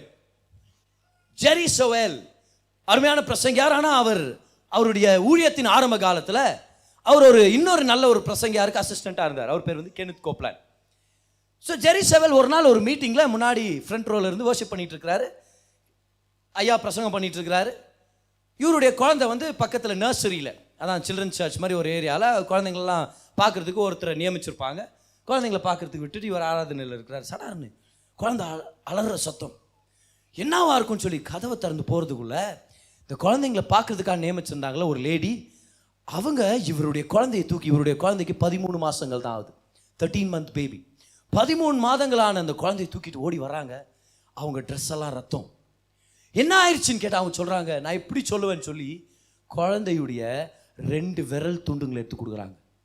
2 விரல் குழந்தையுடைய விரல்கள் துண்டாயிடுச்சு. என்ன ஆயிடுச்சு? வேற ஒரு குழந்தையை தூங்க வைக்கிறதுக்காக ராக்கிங் சேர் இருக்கும் தெரியுமா? இந்த ராக்கிங் சேரில் உட்காந்து இவங்க அப்படியே குழந்தைய தூங்க வச்சுட்டு வந்துருக்காங்க. இவங்க குழந்தை 13 மாத குழந்தை இந்த 4 காலில் அப்படியே கிரால் பண்ணிகிட்டே வந்து கை அங்கே வச்சிருச்சு.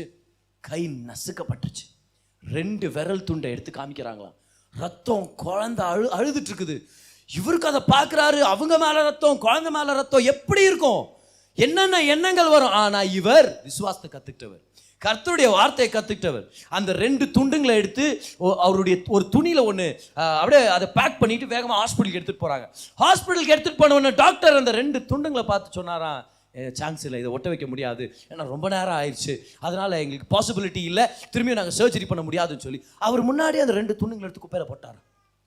குப்பையில் போட்டு சொன்னாராம், பார் குழந்தையுடைய தொடையில் அங்கே மாதிரி ஏதாவது ஸ்கின் எடுத்து நம்ம கிராஃப்டிங் பண்ணிடுவோம், இந்த விரல் வந்து எல்லா விரல்களை விட கம்மியாக தான் இருக்கும், ஏன்னா அது 2 விரல்களுடைய விரல்கள் 2 விரல்களும் துண்டிக்கப்பட்டிருக்குது இல்லையா, அதனால் இவர் சொன்னாராம், டாக்டர் நான் கர்த்தருடைய வார்த்தையை நம்புகிறேன். இவர் சொல்கிறாராம் பார், அந்த இடத்துல அவர் சொன்னாராம், இல்லாதவைகளை இருக்கிறவைகளை அழைக்கிற தேவன் என்னுடைய தேவன், அதனால் நான் சொல்றேன், என் கர்த்தர் சொல்லியிருக்கிறாரு உன் கர்ப்பத்தின் கனி ஆசீர்வதிப்பேன்னு சொல்லியிருக்கிறாரு, அதனால என் மகளுக்கு துண்டிக்கப்பட்ட 2 விரலும் வளரும், நான் ஸ்கின் கிராஃப்டிங் பண்ணி அதை அப்படியே க்ளோஸ் பண்ண போறது இல்லை, என் பிள்ளைக்கு 2 விரலுமே வளரும்னு சொல்லி நான் டிக்ளேர் பண்றேன். டாக்டர் சொன்னாரா, அது இம்பாசிபிள்.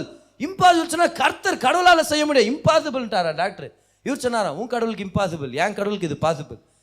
இவர் பேசினிருக்க அவங்க வைஃப் கிட்ட டாக்டர் சொன்னாரா, ஹஸ்பண்ட் ஷாக்ல இருக்கிறாருமா, ரொம்ப ஷாக் ஆகிட்டுக்கிறார், மென்டல் அஃபெக்ட் ஆகிட்டுக்கிறார், அதனால 6 வாரம் விட்டு வாங்க நான் சர்ஜரி பண்ணுறேன்னு வைஃப் கிட்ட பேசி அனுப்பி விட்டுக்கிறார். இவர் ஒரே ஃபெய்த்தில் இருக்கிறார், இல்லை கர்த்தர் எனக்கு அற்புதத்தை செய்வார்னு. நிஜமாக நடந்தது. 2 பேருமே உயிரோடு தான் இருக்கிறாங்க. இந்த தகப்பனும் உயிரோடு இருக்கிறாங்க, ஊழியம் செஞ்சுட்டு இருக்கிறார், மகளும் உயிரோடு இருக்கிறாங்க, ஊழியம் செஞ்சுட்டு இருக்கிறாங்க. இன்னைக்கு என்னாச்சு, 6 வாரங்கள். இந்த 6 வாரம் அவங்க வீட்டுக்குள்ள நெகட்டிவாக பேசுகிறவங்களும் அலோவ் பண்ண மாட்டாங்களாம். இந்த 6 வாரங்களும் அவங்க வீட்டுக்குள்ள நியூஸ் பேப்பர் எடுத்துன்னு உள்ள வர்ற மாதிரி இல்லையா. ஏன், நியூஸ் பேப்பரில் ஃபுல்லாக நெகட்டிவ் நியூஸ்ன்னு சொல்லி ஒரு நம்பிக்கை, சரியா. டிவி சேனலில் நியூஸ் பார்க்குறது இல்லை, யாராவது உள்ளே வந்து ஆறுதல் சொல்கிறேன்ற அந்த அந்த அந்த அந்த பாணியில் அந்த சாக்கில் அப்படியே நெகட்டிவாக பேசினாங்கன்னா இவர் சொல்வாராம், இங்கே பார் கதவு அங்கே இருக்குது, தெதா கதவு ஏஞ்சி ஓடின்னு அனுப்பி விட்டுருவாங்க. இங்கிலீஷில் சொல்கிறார், ஐ ஷோட் தம் த டோர்ன்றார், ஏஞ்சி போயிடுங்க நீங்களே, நான் திட்டத்துக்குள்ளே நீங்களே போயிடுங்க, ஏன்னா இங்கே நெகட்டிவாக பேசி யாருமே வரக்கூடாது. நானும் என் மனைவியும் என் பிள்ளைக்கு கர்த்தர் விரல்களை வளர செய்வார்னு விசுவாசிட்டு இருக்கிறோம், அறிக்கை செஞ்சுட்டு இருக்கிறோம். இந்த 6 வாரமும் வெறும் பிரசங்கம், முக்கியமாக கெனத் ஹேகின் அப்படின்ற அந்த பிரசங்க அவருடைய விசுவாச பிரசங்கங்கள், அதை மட்டும் கேட்கறது, வார்த்தைகளை கன்ஃபெஸ் பண்றது, கர்த்தர் என் கர்ப்பத்தின் கனி ஆசீர்வதிப்பார், இல்லாதவைகளை இருக்கிறவைகளை அழைக்கிற தேவன், என் பிள்ளைக்கு விரல் வளர்ந்துருச்சு. 6 வாரம் ஆச்சு. 6 வாரத்துக்கு அப்புறம் டாக்டர்கிட்ட கூட்டிட்டு போறாங்க. டாக்டர் பேண்டேஜை ரிமூவ் பண்ணிட்டு இருக்கிறார். இப்போ டாக்டர் கத்துறாரு. அப்பவே பொண்ணு கத்தின்னு வந்தா, இப்போ டாக்டர் கத்துறா, ஐயோ அப்படின்னு எல்லா ஸ்டாஃப்லாம் ஓடி விட்டா, சார் என்ன சார் ஆச்சு, 2 விரல் என்னால கண்ணுக்கு தெரியுது, 2 விரல் மட்டும் இல்லை, அந்த விரல்ல நகம் கூட எனக்கு தெரியுது, ஏன்னா விரல் வளரலன்னா நகத்தை பார்க்க முடியாது, ஆனா பாருங்க நகம் கூட தெரியுது, அலறாரு, ஸ்டாஃப் எல்லாம் வந்துட்டாங்க, எல்லாருக்கும் சொல்ற, இங்க பாருங்க இவர் கடவுளை நம்புறாரு, இவரு எப்படி நடந்துச்சு பாருங்க அப்படின்னு சொல்லி. அன்னைக்கு அந்த டாக்டர் ஒரு நாஸ்திகன், நல்லா கவனிங்க, அவருடைய மனைவியும் ரட்சிக்கப்பட்டாங்க, அதே செய்தி நிமித்தம், அதே அற்புதத்து நிமித்தம் அவரும் ரட்சிக்கப்பட்டார். ஏன்னா வார்த்தையை சொல்லினே இருக்கலாம், வார்த்தையை பேசிட்டே இருக்கலாம். 4000 வருஷமா பேசப்பட்ட வார்த்தை தான் ஒரு நாள் மாம்சமாகி இறங்கி வந்துச்சுன்னா நம்ம வாழ்க்கையில கூட வார்த்தையை சொல்லிட்டே இருக்கலாம். ஒரு நாள் அது சீக்கிரமாவே, நல்லா கவனிங்க, நம்ம வாழ்க்கையில மாம்சமாகும். கை வெத்தி சொல்லுங்க பார்க்கலாம், வார்த்தை மாம்சமாகும். சொல்லுங்க பார்க்கலாம், சுகத்தின் வார்த்தை மாம்சமாகும், செழிப்பின் வார்த்தை மாம்சமாகும். சொல்லுங்க, நல்ல வாழ்க்கையின் வார்த்தை மாம்சமாகும். என்ன வார்த்தை அது நீங்க பேசிட்டு இருக்கீங்க, கர்த்தருடைய வார்த்தை, அதை பேசிட்டே இருங்க. There will come a time where the word will become flesh and dwell among you. எந்த வார்த்தை அது, சோர்ந்து போயிடாதீங்க, அது வியர்த்தது இல்லை. ஆண்டவர் சொல்றாருல, அது வியர்த்த காரியம் நினைச்சிடாதீங்க, அது ஒரு வேஸ்ட்னு நினைச்சிடாதீங்க. ஏன்னா பிசாசு நிறைய டைம் அப்படி சொல்லுவான், என்ன சொல்லினே இருக்கிற, சும்மா பணத்தில் இருந்தால் சரியாயிடுமா, சுகமாயிட்டேன் சொன்னா நல்லா ஆயிடுமா. பாரு இப்போ 1232 தடவை சொல்லிட்டேன், என்ன நடந்துச்சு உங்களுக்கு. அப்போ நீங்கள் சொல்கிறீங்க, பார் நான் என் ஃபெய்த்தை செக் பண்ண போகிறதில்ல, நான் என் ரிசல்ட்டையும் செக் பண்ண போகிறதில்ல, ஆவியானவர் சொல்கிற வரைக்கும் வார்த்தையை பேசுறது என்னுடைய வேலை. ஏற்ற நேரத்தில் அந்த வார்த்தை மாம்சமாகி என் வாழ்க்கையில் வெளிப்பட ஆரம்பிக்கும். இன்னைக்கு நம்ம பேசலாம், 4000 வருஷமா பேசினாங்க, இமேஜின் பண்ணுங்க பார்க்கலாம், 4000 வருஷமா ஒரு சந்ததியும் சொன்னாங்க, இந்த சந்ததியில இயேசு வருவாரோ, மேசியா வருவாரோ, வரலனாலும் பரவாயில்ல, அதுக்கு நாங்க வாய மூடிட்டு இருக்க போறது இல்ல. கர்த்தர் எழுப்புற தீர்க்கதரிசிகள் மூலமா சொல்லிட்டே இருந்தாங்க, மேசியா வருவார், மேசியா செய்வார், மேசியா வருவார், மேசியா செய்வார். 4000 வருஷம் ஆச்சு, ஆனா வார்த்தை கொடுத்தவர் உண்மை உள்ளவரா இருக்கிறார், வார்த்தை மாம்சமாச்சு. இன்னைக்கு உங்க வாழ்க்கையில அதான் கர்த்தர் சொல்லிட்டு இருக்கிறார். கர்த்தருடைய வார்த்தை அறிக்கை செய்யறது வியர்த்தமானதுன்னு நினைச்சிடாதீங்கன்றார், வேஸ்டானது நினச்சிடாதீங்க. பிசாசு உங்களை டிஸ்கரேஜ் பண்ணுறதுக்கு அந்த மாதிரி எண்ணங்களை கொண்டு வருவான். எவ்வளோ நாள் தான் இப்படி சொல்லுவேன், அப்படி சொல்லி நல்லாயிடுவா, நீ சொல்லி இன்னும் பாரு மோசமாயிட்டேன், இந்த மாதிரிலாம் எண்ணத்தை கொண்டு வருவான். இப்படி பணாத்தினே இருந்தால் சரியாயிடுமா, இப்படி பேசினே இருந்தால் நல்லாயிடுமா வாழ்க்கை. ஆனால் நம்ம பேசுகிற வார்த்தை தேவனுடைய வார்த்தை, கொடுத்த தேவன் வல்லமையானவர், உண்மை உள்ளவர். அதனால அந்த வார்த்தை மாம்சமாகும்னு தெரிஞ்சுக்கணும் நம்ம. ஏன்னா இதே மாதிரி ஒரு சூழ்நிலை ஒருத்தருடைய வாழ்க்கையில் நடந்துச்சு. அவர் பேர் யாக்கோப். அவர் பேர் யாக்கோப். யாக்கோபுக்கு ஒரு அண்ணன், இவங்க ட்வின்ஸ். இவங்க ஒரு சில பேர் சொல்ற மாதிரி ட்வின்ஸ், இவங்க ட்வின்ஸ். ஸோ யாக்கோபு ஏசா, இங்கே 2 பேர் அண்ணன் தம்பி. ஏசா தான் முதல் பிறந்தவன். ஸோ சேஷ்ட புத்திர பாகம்ன்ற அந்த முதல் பிறந்தவனுடைய விசேஷித்த ஆசீர்வாதம் யாருக்கு போகணும்? ஏசாவுக்கு. யாக்கோபுக்கு அவன் பிறக்கும் போதே தோத்து பிறந்ததுனால அவனுக்கு மிச்சம் மீதி ஆசீர்வாதங்க தான் அவனுக்கு கிடைக்கணும். இதுதான் திட்டம். ஆனால் கர்த்தர் டிசைட் பண்ணிட்டாரு, இவங்க 2 பேர் கர்ப்பத்தில் இருக்கும்போது யாக்கோபு தான் இந்த ஆசீர்வாதத்தை சுமந்துட்டு போப்பாரான். யாருடைய ஆசீர்வாதம்? ஆபிரகாமின் ஆசீர்வாதத்தை. ஆனால் வளர வளர வளர இவங்க 2 பேர் சண்டை போட்டுக்கினே இருந்துன்னு ஏசா ஒரு வேட்டைக்காரன் ஆயிட்டான். ஆனால் யாக்கோபு வீட்டுக்காரன் ஆயிட்டான். எங்கே? வீட்டை சுற்றி அம்மாவுக்கு ஹெல்ப் பண்ணிக்கினேன். அம்மா நான் வெங்காயம் வெட்டி தரேம்மா, நான் வெள்ளரிக்காய் உரிச்சு தரேம்மா அப்படின்னு அங்கேருந்து அவனும் ஒரு நல்ல குக்கிங் கற்றுக்கிட்டான். அவன் யார்? ஜேக்கபார். அவர் ஒரு நல்ல குக்கிங் ஸ்பெஷல் அப்படி மாதிரி. அவர் அம்மா செல்லமாக போயிட்டான், அவன் அப்பா செல்லமாக போயிட்டான். அப்பாவுக்கு தெரிஞ்சிருக்கலாம். ஆனால் அப்பா ஒரு நாள் ஏசாவுக்கு கூப்பிட்றாரு, பெரியவனே வாடாங்க. அப்பா வந்துட்டேன்ப்பா, மகன் ரொம்ப ஆசையாகுதுடா மான் கறி சாப்பிட்ணுன்ட்டு. மான் கறினா ரொம்ப பிடிக்கும். உங்கள் மம்மி கூட அப்பப்போ செஞ்சு தருவாங்க, இப்போ செய்ய மாட்டேங்கிறா மம்மி. நீ என்ன பண்ணு, போயிட்டு மான் வேட்டையாடி எனக்கு பிடிச்ச மாதிரி மசாலா போட்டு எடுத்துன்னு வா மகன் அப்படின்னோடனே, பா எத்தனை வரேன்ப்பா, நீ எத்தனை வந்து கூட சாப்பிட்டு உன்னை ஆசீர்வதிக்கிறேன் பார், ஆபிரகாமின் ஆசீர்வாதத்தை உனக்கு தரேன் அப்படின்ட்டார். இவர் கிளம்பிட்டார். Thank you daddy, love you daddy. அவன் எஸ்கேப்பார். யார்? ஏசா. இதை கவனிச்சு இருந்தது யாரு? ரெபேக்கா யாரு? அதான் அவங்க மம்மி ரெபேக்கா. அடடா என்ன இப்படி பண்ணிட்டாருன்னு சொல்லி சின்னவனை வாடா இங்கே. இருங்கம்மா வெங்காயம் வெட்டின். வாடா இங்கே சொல்லுங்கம்மா. டேய் உங்கள் அப்பா பெரியவனுக்கு ஆசீர்வாதத்தை குத்துறாருண்டாப்பா, நீ போ, நான் சொல்கிற மாதிரி நீ செய். உனக்கு எப்படி ஆசீர்வாதம் வரைக்கும் எனக்கு தெரியும், உங்கள் அப்பாவுக்கு எந்த மாதிரி சமையல் பிடிக்குன்னு எனக்கு தெரியும். நீ வா 2 ஆட்டுக்குட்டி எடுத்துனுவான்னு சொல்லி மான்கறி மாதிரியே இருக்கணுன்றதுக்காக ஆடுங்களை வெட்டி, அப்புறம் அந்த ஆட்டுக்கு இப்போ மான்கறி மாதிரி இருக்கணுமே ஆச்சி மான் மசாலாவை போட்டு, அது பார்த்தா மட்டன். ஆனால் என்ன ஆச்சி மான் மசாலா போட்டு எல்லாம் மாறிடுது. அது போட்டு நல்ல அது பிடிச்ச மாதிரி ஒரு ஃப்ரையோ குழம்போ அது என்ன ஒன்று செஞ்சு பிரெட் கிட்டலாம் ரெடி பண்ணி, டேய் உள்ளப்போ. அதுக்கு யாக்கோப் சொல்கிறாமா, அண்ணன் அப்படியே ஒரு என்ன சொல்கிறது, மிகவும் ரோமம் கொண்டவன். அவன் உடம்பெல்லாம் முடி, நான் சுமுத்தா இருக்கிறேம்மா. ஆனால் அவனுக்கு உடம்பெல்லாம் முடியுமா? சும்மாவாம்மா பேர் வச்சிங்க நீங்கள் ஏசா சத்யராஜன்ட்டு. இப்போ பாருங்கம்மா உடம்பெல்லாம் முடியுமா அவனுக்கு? எனக்கு முடியலம்மா. அம்மா சொன்னேன், டேய் ஒன்றும் பிரச்சனை, நான் சால்வ் பண்ணுறேன்னான்ட்டு அந்த சாக்ரிஃபைஸ் பண்ண அந்த ஆட்டு தோலை எடுத்து கழுத்தில் போட்டு கையிலெல்லாம் போட்டு, இல்லை அப்பா மோந்து பார்த்து கண்டுபிடிச்சிருவாருமா, அப்போ நான் மாட்டிக்கினா என்ன ஆகுது? தப்பு பண்ணுறமேன்றது இவருக்கு கவலை இல்லையா, ஏமாத்திரம்னு கவலை இல்லை, மாட்டிக்குவோமான்னு கவலை. 11வது கட்டளை, thou shalt not get caught. அந்த கட்டளையை ஃபாலோ பண்ணுவார் இவர். சரி அவன் சார் ஒரு அண்ணனுடைய சட்டையை எடுத்து போட்டுக்கிறான் அப்படின்ட்டு அண்ணனுடைய அந்த வேர்வை நாத்தம் இருக்கிற சட்டையை போட்டு விட்டு, ஏன்னா அவன் வெளியே போய் வேட்டையாடுறவனாச்சே, அந்த சட்டையை போட்டு உள்ளே வரான். அப்பா அப்படின்னா, டே யாருப்பா? அப்பா நான் தான்ப்பா பெரிய வந்துக்கிறேன், ஏசா சத்யராஜ் வந்துக்கிறேன்ப்பா. அதுக்கு அவரு, ஆமாடா டே என்னடா குரல் யாக்கோப் மாதிரி இருக்குது. இல்லைப்பா நீங்கள் கேட்ட மாதிரியே சமையல் பண்ணி எடுத்துன்னு வந்துருக்கிறேன் பாருங்கப்பா, மான் மசாலா வாசனை வருதாப்பா. டே வா வா வா வா பசி எடுக்குதுடா. பசி நேரத்தில் பசி சாப்பாடு வரும் என்ன முக்கியம், எந்த பிள்ளை அந்த நான் சோறு கொண்டு வர்றோம் நல்ல பிள்ளை. அவர் சரி சரி வாடா கிட்ட வாடான்னு சொல்லி அவனுக்கு ஒரு முத்தம் கொடுத்து அப்புறம் யோசிக்கிறாரு, என்னடா வாய்ஸ் பார்த்தா யாக்கோப் மாதிரி மிமிக்ரி பண்ணுங்கிறான், ஆனால் இது ட்ரெஸ்ஸஸ் எல்லாம் பெரியவனுடைய வாசனை வருது, பரவாயில்லன்னு சொல்லி நல்லா சாப்பிட்டு அவனை ஆசீர்வச்சு அனுப்பி விட்டுறாரு. ஆபிரகாமின் ஆசீர்வாதம் 10 ஆசீர்வாதங்கள் நீங்கள் கவுண்ட் பண்ணிக்கலாம். எத்தனை ஆசீர்வாதம்? 10 ஆசீர்வாதங்கள் எல்லாத்தையும் கொடுத்து அவனை வாழ்த்தி அனுப்பி அந்த பக்கமாக யார் வந்து சேர்ந்தது? ஏசா வந்துட்டான். மானை வேட்டையாடி, ரியல் மானை வேட்டையாடி அவன் எடுத்துன்னு வந்துட்டான். அவன் எடுத்துன்னு வந்து மானுடைய தோலை உரிச்சு அந்த மான் கறியெல்லாம் ரெடி பண்ணி வந்து கிச்சனில் பார்க்குறான். ஆச்சி மான் மசாலா காணும், வாங்கி வச்சுட்டு போனான், காணும். சரி ஆச்சி இல்லை பரவாயில்ல எம்டிஆர் யூஸ் பண்ணலாம் அப்படின்ட்டு என்ன பண்ணிட்டான், அந்த மசாலாவை தூக்கி போட்டு அப்பா எடுத்துருவா. அப்பா நீங்கள் சொன்ன மாதிரியே வந்துட்டான்ப்பா. நீ யாரா? அப்பா நான் தான்ப்பா ஏசா. டேய் சத்யராஜ், அட தம்பி டேய் இப்போ கொஞ்ச நேரத்துக்கு முன்னாடி யார் பார்த்துன்னு வந்தது? அப்பா நான் இப்போ தான்ப்பா வரேன் நான். டேய் சாப்பிட்டு ஏப்ப விட்டு ஆசீர்வச்சு அனுப்பி விட்டேன்ப்பா நான். நீ யாரு? அப்பா நான் தான்ப்பா பெரியவன், நான் தானேப்பா. என்னப்பா எனக்கு இப்படி பண்ணுறீங்களப்பா, என்ன ஆசீர்வதிங்கப்பா, சின்னம்மா இப்படி பண்ணிட்டான். டாய் டாய் சரி சரி விட்றா நானும் ஒன்று தரலப்பா, பாருப்பா அப்படி பண்ணிட்டா பாருப்பா, எனக்குன்னு ஏதாவது போடுங்கப்பா. அப்போ அப்பா சரி சரி விட்றா அப்படின்னு பிரியாணியில் லாஸ்ட் சோறு அப்படியே கொஞ்சம் அப்படியே கீரி பூரி தரம் தருமா அந்த மாதிரி எடுத்து சுரண்டி பிறண்டி கொஞ்சம் ஆசீர்வாதம். சரிப்பாப்பா சமாதானம் மாதிரி நீயும் கொஞ்சம் நல்லா இருப்ப, ஆனால் அவன் பயங்கரமாக இருப்பான்டா. டேய் சரி அழாத நீ கூட லைட்டாக நல்லா இருப்ப, அவன் அழுதுனே போகிறான். சரிப்பா சரி விடுப்பா, என் வாழ்க்கை தான்ப்பா, நானப்பா பண்ணுறது. வெளியே யாக்கோபு நின்றுருப்பான், சண்டை வந்திருக்கோம்.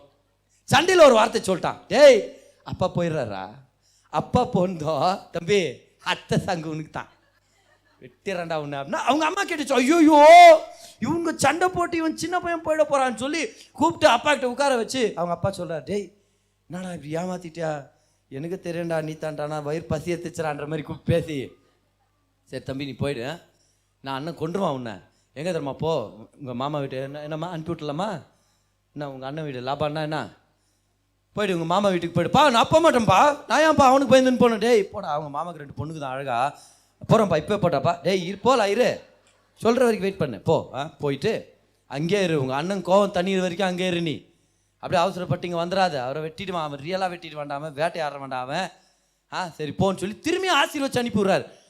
யோசிச்சு பாருங்க பார்க்கலாம், யாக்கோபு எந்திரிச்சு போகிறான், சரிப்பா நான் போட்டுமாப்பா, எவ்வளோ தூரம்ன்றீங்க, 1 மாதம் ஆகுமா நடந்து போனான், யோசிச்சு பாருங்க 1 மாதம் ஆகுமா, ஒரு வேத வல்லுநர் சொல்கிறார் 900 கிலோமீட்டர்ஸ் தூரத்தில் இருக்க வாய்ப்பு இருக்குதுன்னு சொல்லி, 1 மாதம் ஆகுனா எவ்வளோ கொடுத்து அனுப்பி இருந்திருக்கணும் பார். ரெபேக்காவை ஈசாக்குக்காக பொண்ணு பார்க்க அனுப்பும்போது எத்தனை ஒட்டகங்கள் அனுப்புனாரு ஈசாக்குடைய அப்பா, 10 ஒட்டகங்கள், வேலைக்காரங்க, சாப்பிட்ற சாப்பாடு, துணிமணி எந்த குறைவில்லாம அனுப்பி விட்டார். இப்போ ஈசாக்குடைய சொத்து மதிப்பு எவ்வளவு தெரியுமா, ஒருத்தர் கணிச்சு சொல்றாரு, எஸ்டிமேட் பண்ணி சொல்றாரு, 200 கோடி சொத்து ஆஸ்திகள் அவருக்கு இருந்திருக்க வாய்ப்பு இருக்குதான். எத்தனை மதிப்பு அவருக்கு, 200 crores, 200 கோடி ரூபாய் மதிப்புள்ள ஆஸ்திகள் உடையவன் தான் மகனை எப்படி அனுப்பி வைக்கணும், டேய் நீ போ 10 ஒட்டகம் அப்படியே ஒரு 40 பேர் கூட அனுப்பி விட்றேன் நான், கத்தி கோடாலி ஈட்டிங்களோட, உன்னை எவனும் ரோட்டில் எதுவும் பண்ணிடக்கூடாது, நிறைய நல்ல ட்ரெஸ்ஸுங்க அம்மா ஏற்கனவே பேக் பண்ணிட்டு பாலே பண்ணிட்டுப்பியா, சரி எல்லாத்தையும் எடுத்து வை போ, அப்படி அனுப்பி விடணும். அதை விட்டு சரிப்பா நான் போகிறேன்ப்பா, போ மகனே வாங்க ஒரு ஆசீர்வச்சு அனுப்பிடுறேன், இல்லை அப்போவே 10 ஆசீர்வாதம் கொடுத்தீங்களா, பரவாயில்ல சும்மா ஞாபகப்பத்திரம் வாங்க, சரி போ போட்டாப்பா, சரி போ, இல்லை அம்மா என்னம்மா எதுவும் கொடுத்து, போடா தம்பி போ அண்ணங்காரன் வரப்போறேன்டா கத்தி வச்சுக்கின்னு, போகிறேன்ப்பா அம்மா என்னம்மா ஒன்றுமே கொடுக்காம நீ போடா போகிறேன்ப்பா, ஓ என்னம்மா இமேஜின் பண்ணுங்க, 200 கோடி ரூபாய் சொத்து இல்லை உள்ளவரு பிள்ளைய எதுவும் கொடுக்காம அனுப்புறாரு.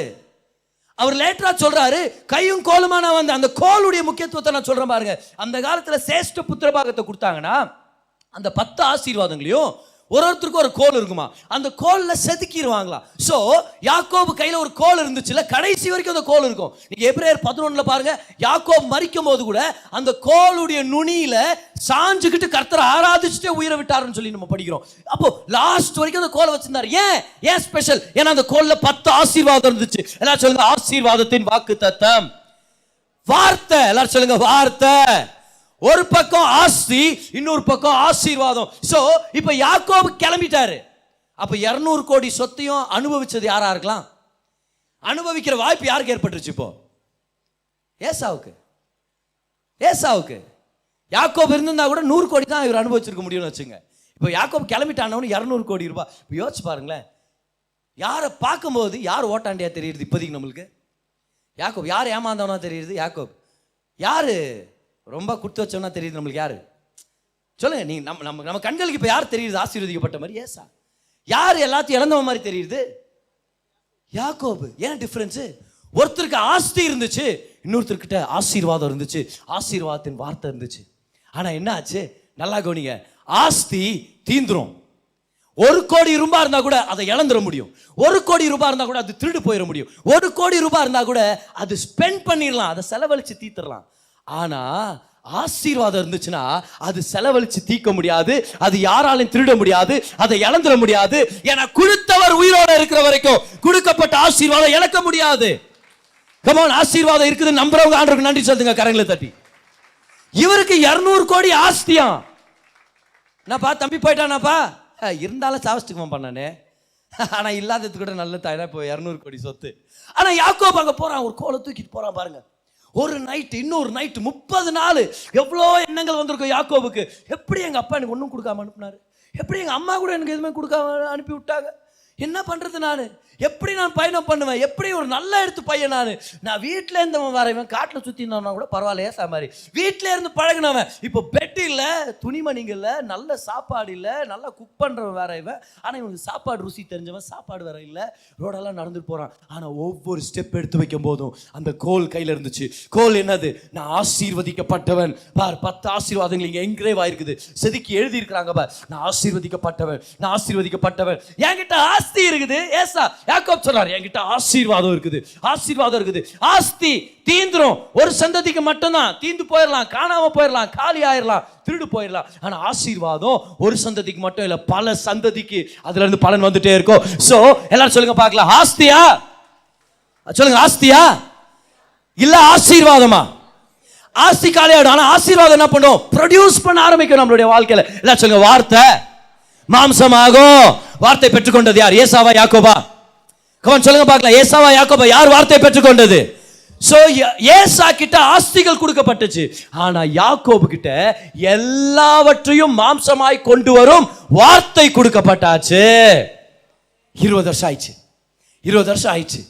ஆஸ்தியை பெற்றுக்கொண்டவனும் ஆசீர்வாதத்தை பெற்றுக்கொண்டவனும் சந்திக்கிற நேரம் வந்துருச்சு, சந்திக்கிற நேரம் வந்துருச்சு. இவனுக்கு இவங்க அண்ணனை நினைச்சு ஒரே கவலை, இவனுக்கு அண்ணனை நினைச்சு ஒரே கவலை. என்ன கவலை?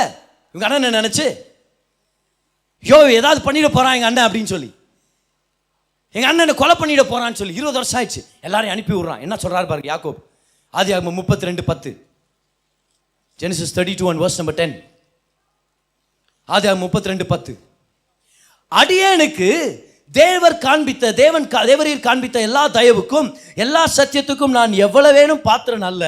நான் கோலும் கையுமாய் இந்த யோர்தானை கடந்து போனேன்.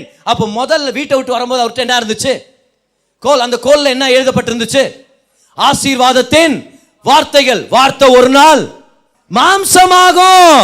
சோ யாக்கோப் சொல்றாரு, நான் அந்த யோர்தானை கடந்து போகும்போது கோலும் கையுமா இந்த யோர்தானை கடந்து போனேன். இப்பொழுது எல்லாரும் சொல்லுங்க, இப்பொழுது தனியா போன, வெறும் கோலை மட்டும் கையில வச்சுட்டு போன, வார்த்தையை மட்டும் பிடிச்சிட்டு போன. ஆனா இப்பொழுது இவ்விரண்டு பரிவாரங்களையும் உடையவனான. அப்படின்னா அர்த்தம், 2 ராஜாவுடைய பொக்கிஷங்களோட நான் வந்திருக்கிறேன். அவனுடைய குடும்பம் பெருசா இருந்துச்சு, அவனுக்கு இருந்த சொத்து பெருசா இருந்துச்சு, அவனுக்கு இருந்த ஆஸ்தி பெருசா இருந்துச்சு. Wait a minute, no, this can't be. இப்படி சாத்தியம் இல்லையே. எப்படி பிரதர் யாக்கோபுக்கு ஆஸ்தி வந்துச்சு? எப்படி பிரதர் யாக்கோபுக்கு அத்தனை பெரிய ஒரு கும்பல் வந்துச்சு? எப்படி அவ்வளோ ஆடு மாடுகள் ஒட்டகங்கள் எப்படி அவ்வளோ வந்துச்சு? ஆஸ்தியை பெற்றவன் யாரு? ஆஸ்தியை பெற்றவன் யாரு? ஏசா. ஆனா இப்ப ஆஸ்தியோட காணப்படுறது யாரு? ஏன் கிடைச்ச ஆசீர்வாதத்தின் வார்த்தை மாம்சம் ஆயிருச்சு. வார்த்தை அவன் வாழ்க்கையில மெட்டீரியலை கொண்டு வந்துச்சு, வார்த்தை அவன் வாழ்க்கையில பொருளாதாரத்தை கொண்டு வந்துச்சு, அவன் வாழ்க்கையில பெருக்கத்தை கொண்டு வந்துச்சு. வார்த்தையின் வாக்குத்தத்தம் உடையவர்கள் சத்தமா ராமன் சொல்லுங்க பார்க்கலாம். கூடிய சீக்கிரம் வார்த்தை உங்க வாழ்க்கையில மாம்சமாகும். இது வியர்த்தமானது இல்ல, வார்த்தை பேசுறது வியர்த்தமானது இல்ல. யாக்கோப் சொல்றாரு, 20 வருஷத்துக்கு முன்னாடி இந்த கோலும் கையுமா நான் வந்தேன், ஆனா இப்ப கர்த்தர் எனக்கு 2 பரிவாரங்களை கொடுத்திருக்கிறார். அப்படின்னா ராஜாவுடைய தி கிங்ஸ் போர்ஷன்ஸ் அர்த்தம், பெரிய பெரிய சொத்துக்களுடைய 2 படை 2 சேனைகள்ன்ற மாதிரி அர்த்தம். அது இவ்வளோ பெரிய கர்த்தர் எனக்கு சுகத்தை கொடுத்துருக்காரு. ஏன்? வார்த்தையை பேசுங்க, வார்த்தையை பிடிச்சுங்க. இன்னைக்கு வேணா ஒரு சில குறைவுகள் இருக்கிற மாதிரி இருக்கலாம், ஒரு சில குறைபாடுகள் இருக்கலாம், ஒரு சில விஷயம் உங்கள் வாழ்க்கையில் இல்லாமல் இருக்கலாம். வார்த்தையை பிடிச்சி வார்த்தையை பேசிட்டே இருங்க. வார்த்தையுடைய தன்மையே இதுதான். The essence of the word is this. The word will become flesh. The word will become flesh. So இப்போ ஏசா வந்துட்டார். ஏசா வரதுக்கு முன்னாடி யாக்கோபு என்ன பண்ணுறாரு? கொஞ்சம் ஆடு மாடு மிருகங்களெல்லாம் கிஃப்டாக அனுப்பி விட்றாரு. ஆடு மாடு மிருகங்களை கிஃப்டாக அனுப்பி விட்டார் யாக்கோபு. அதோடைய மதிப்பு எவ்வளோ தெரியுமா? நான் கால்குலேட் பண்ண பாருங்க. ஒரு நாள் உட்காந்து குறைஞ்சது இவர் அனுப்பின ஒட்டகங்கள், கழுதை, எருமை இது எல்லாத்தையும் சேர்த்தா, எருமை அனுப்பினாரா நம்மளுக்கு தெரியல, ஆனால் எல்லா மிருகங்களும் ஒரு நாள் உட்காந்து கணக்கு போட்ட மாதிரி என்ன ஆகும் நம்மளுடைய பணத்தில் அப்படின்னு சொல்லி குறைஞ்சதுன்னா 1 கோடி ரூபாய் மதிப்புள்ள கிஃப்ட்டுங்களை அனுப்பி விட்டார். நீங்கள் ஆன்சர் பண்ணுங்க. ஒருத்தர் கல்யாணத்துக்கு போகிறோம், பர்த்டேக்கு போகிறோம், கிஃப்ட் வைக்கிறோம், எவ்வளோ வைக்கிறோம் நம்ம? அதை வச்சு நம்மக்கிட்ட எவ்வளோ ஒட்டுமொத்த பணம் இருக்குதுன்னு கூட நம்ம சொல்லிட முடியும். ஒட்டுமொத்தத்தையும் நம்ம போட்டு வர்றது இல்லையா? அது மாதிரி அதை போட்டுக்கிறோமா? என்ன, என் சொத்தை உனக்காக எழுதி வைக்கிறேன், என் பிள்ளைங்க என் மனைவி எல்லாம் உனக்கு தான் எழுதி வைக்கிற மாதிரி இல்லை, அப்படி பண்ண மாட்டோம். ஆசை இருக்கும், விட்டு வந்தாலும் அங்கேயே கல்யாண ஃபங்க்ஷனில் அப்படின்ட்டு, ஆனால் பண்ண மாட்டோம். அப்படி நம்ம மொய் வைக்கிறோம்னா எவ்வளோ வைக்கிறோம்? ஏதோ கொஞ்சம் வைக்கிறோம், பெரிய மனசாக கூட எவ்வளோ முடியுமோ அவ்வளோ வச்சுட்டு வர்றோம். ஒட்டுமொத்தமாக வைக்க போகிறதில்ல. நீங்கள் சொல்லுங்கள், கொடுத்த கிஃப்டே 1 கோடி ரூபானா அப்போ மிச்சம் இருந்த ஆஸ்தி எத்தனை கோடி ரூபாய் நான் உங்களுக்கு சப்மிட் பண்ணுறேன், 200 கோடிக்கும் மேலான அளவுக்கு யாக்கோபுட்ட ஏற்கனவே இருந்துச்சு. அதனால தான் 1 கோடி ரூபாய் அளவுக்கு மிருகங்களுக்கு கிஃப்ட் பண்ணார். ஆஸ்தி இருந்தது யார்கிட்ட? ஏசா கிட்ட. ஆனால் ஒட்டுமொத்த ஆசீர்வாதத்தினால ஆஸ்தி உற்பத்தி ஆனது யாருக்கு? யாக்கோபுக்கு. அவர்கிட்ட ஆஸ்தி இருந்துச்சு, இவர்கிட்ட ஆசீர்வாதத்தின் வார்த்தை இருந்துச்சு. வார்த்தை மாம்சமாகும். கமான், பக்கத்தில் இருந்து பார்த்து சொல்லுங்க, வார்த்தை மாம்சமாகும். இது வியர்த்தமானது. இன்னொருத்தர பார்த்து சொல்லுங்க, நீங்க வாய் திறந்து பேசுறது, அறிக்கை செய்யறது வேஸ்ட் இல்லைன்னு சொல்லுங்க பார்க்கலாம்.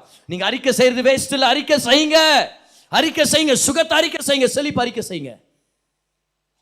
கர்த்தர் உங்க வாழ்க்கையில் நன்மை கொண்டு வருவார், கர்த்தர் ஆசீர்வாதத்தை கொண்டு வருவார், கர்த்தர் உங்களை பலப்படுத்துவார், எந்த சந்தேகமும் இல்லை. இப்போ யாக்கோபு ஏசாவை மீட் பண்றாங்க. மீட் பண்ணும்போது என்ன நடக்குதுன்னு பாருங்க. ஜெனிசிஸ் 33 verse number 9 to 10 படிக்கிறேன் பாருங்க.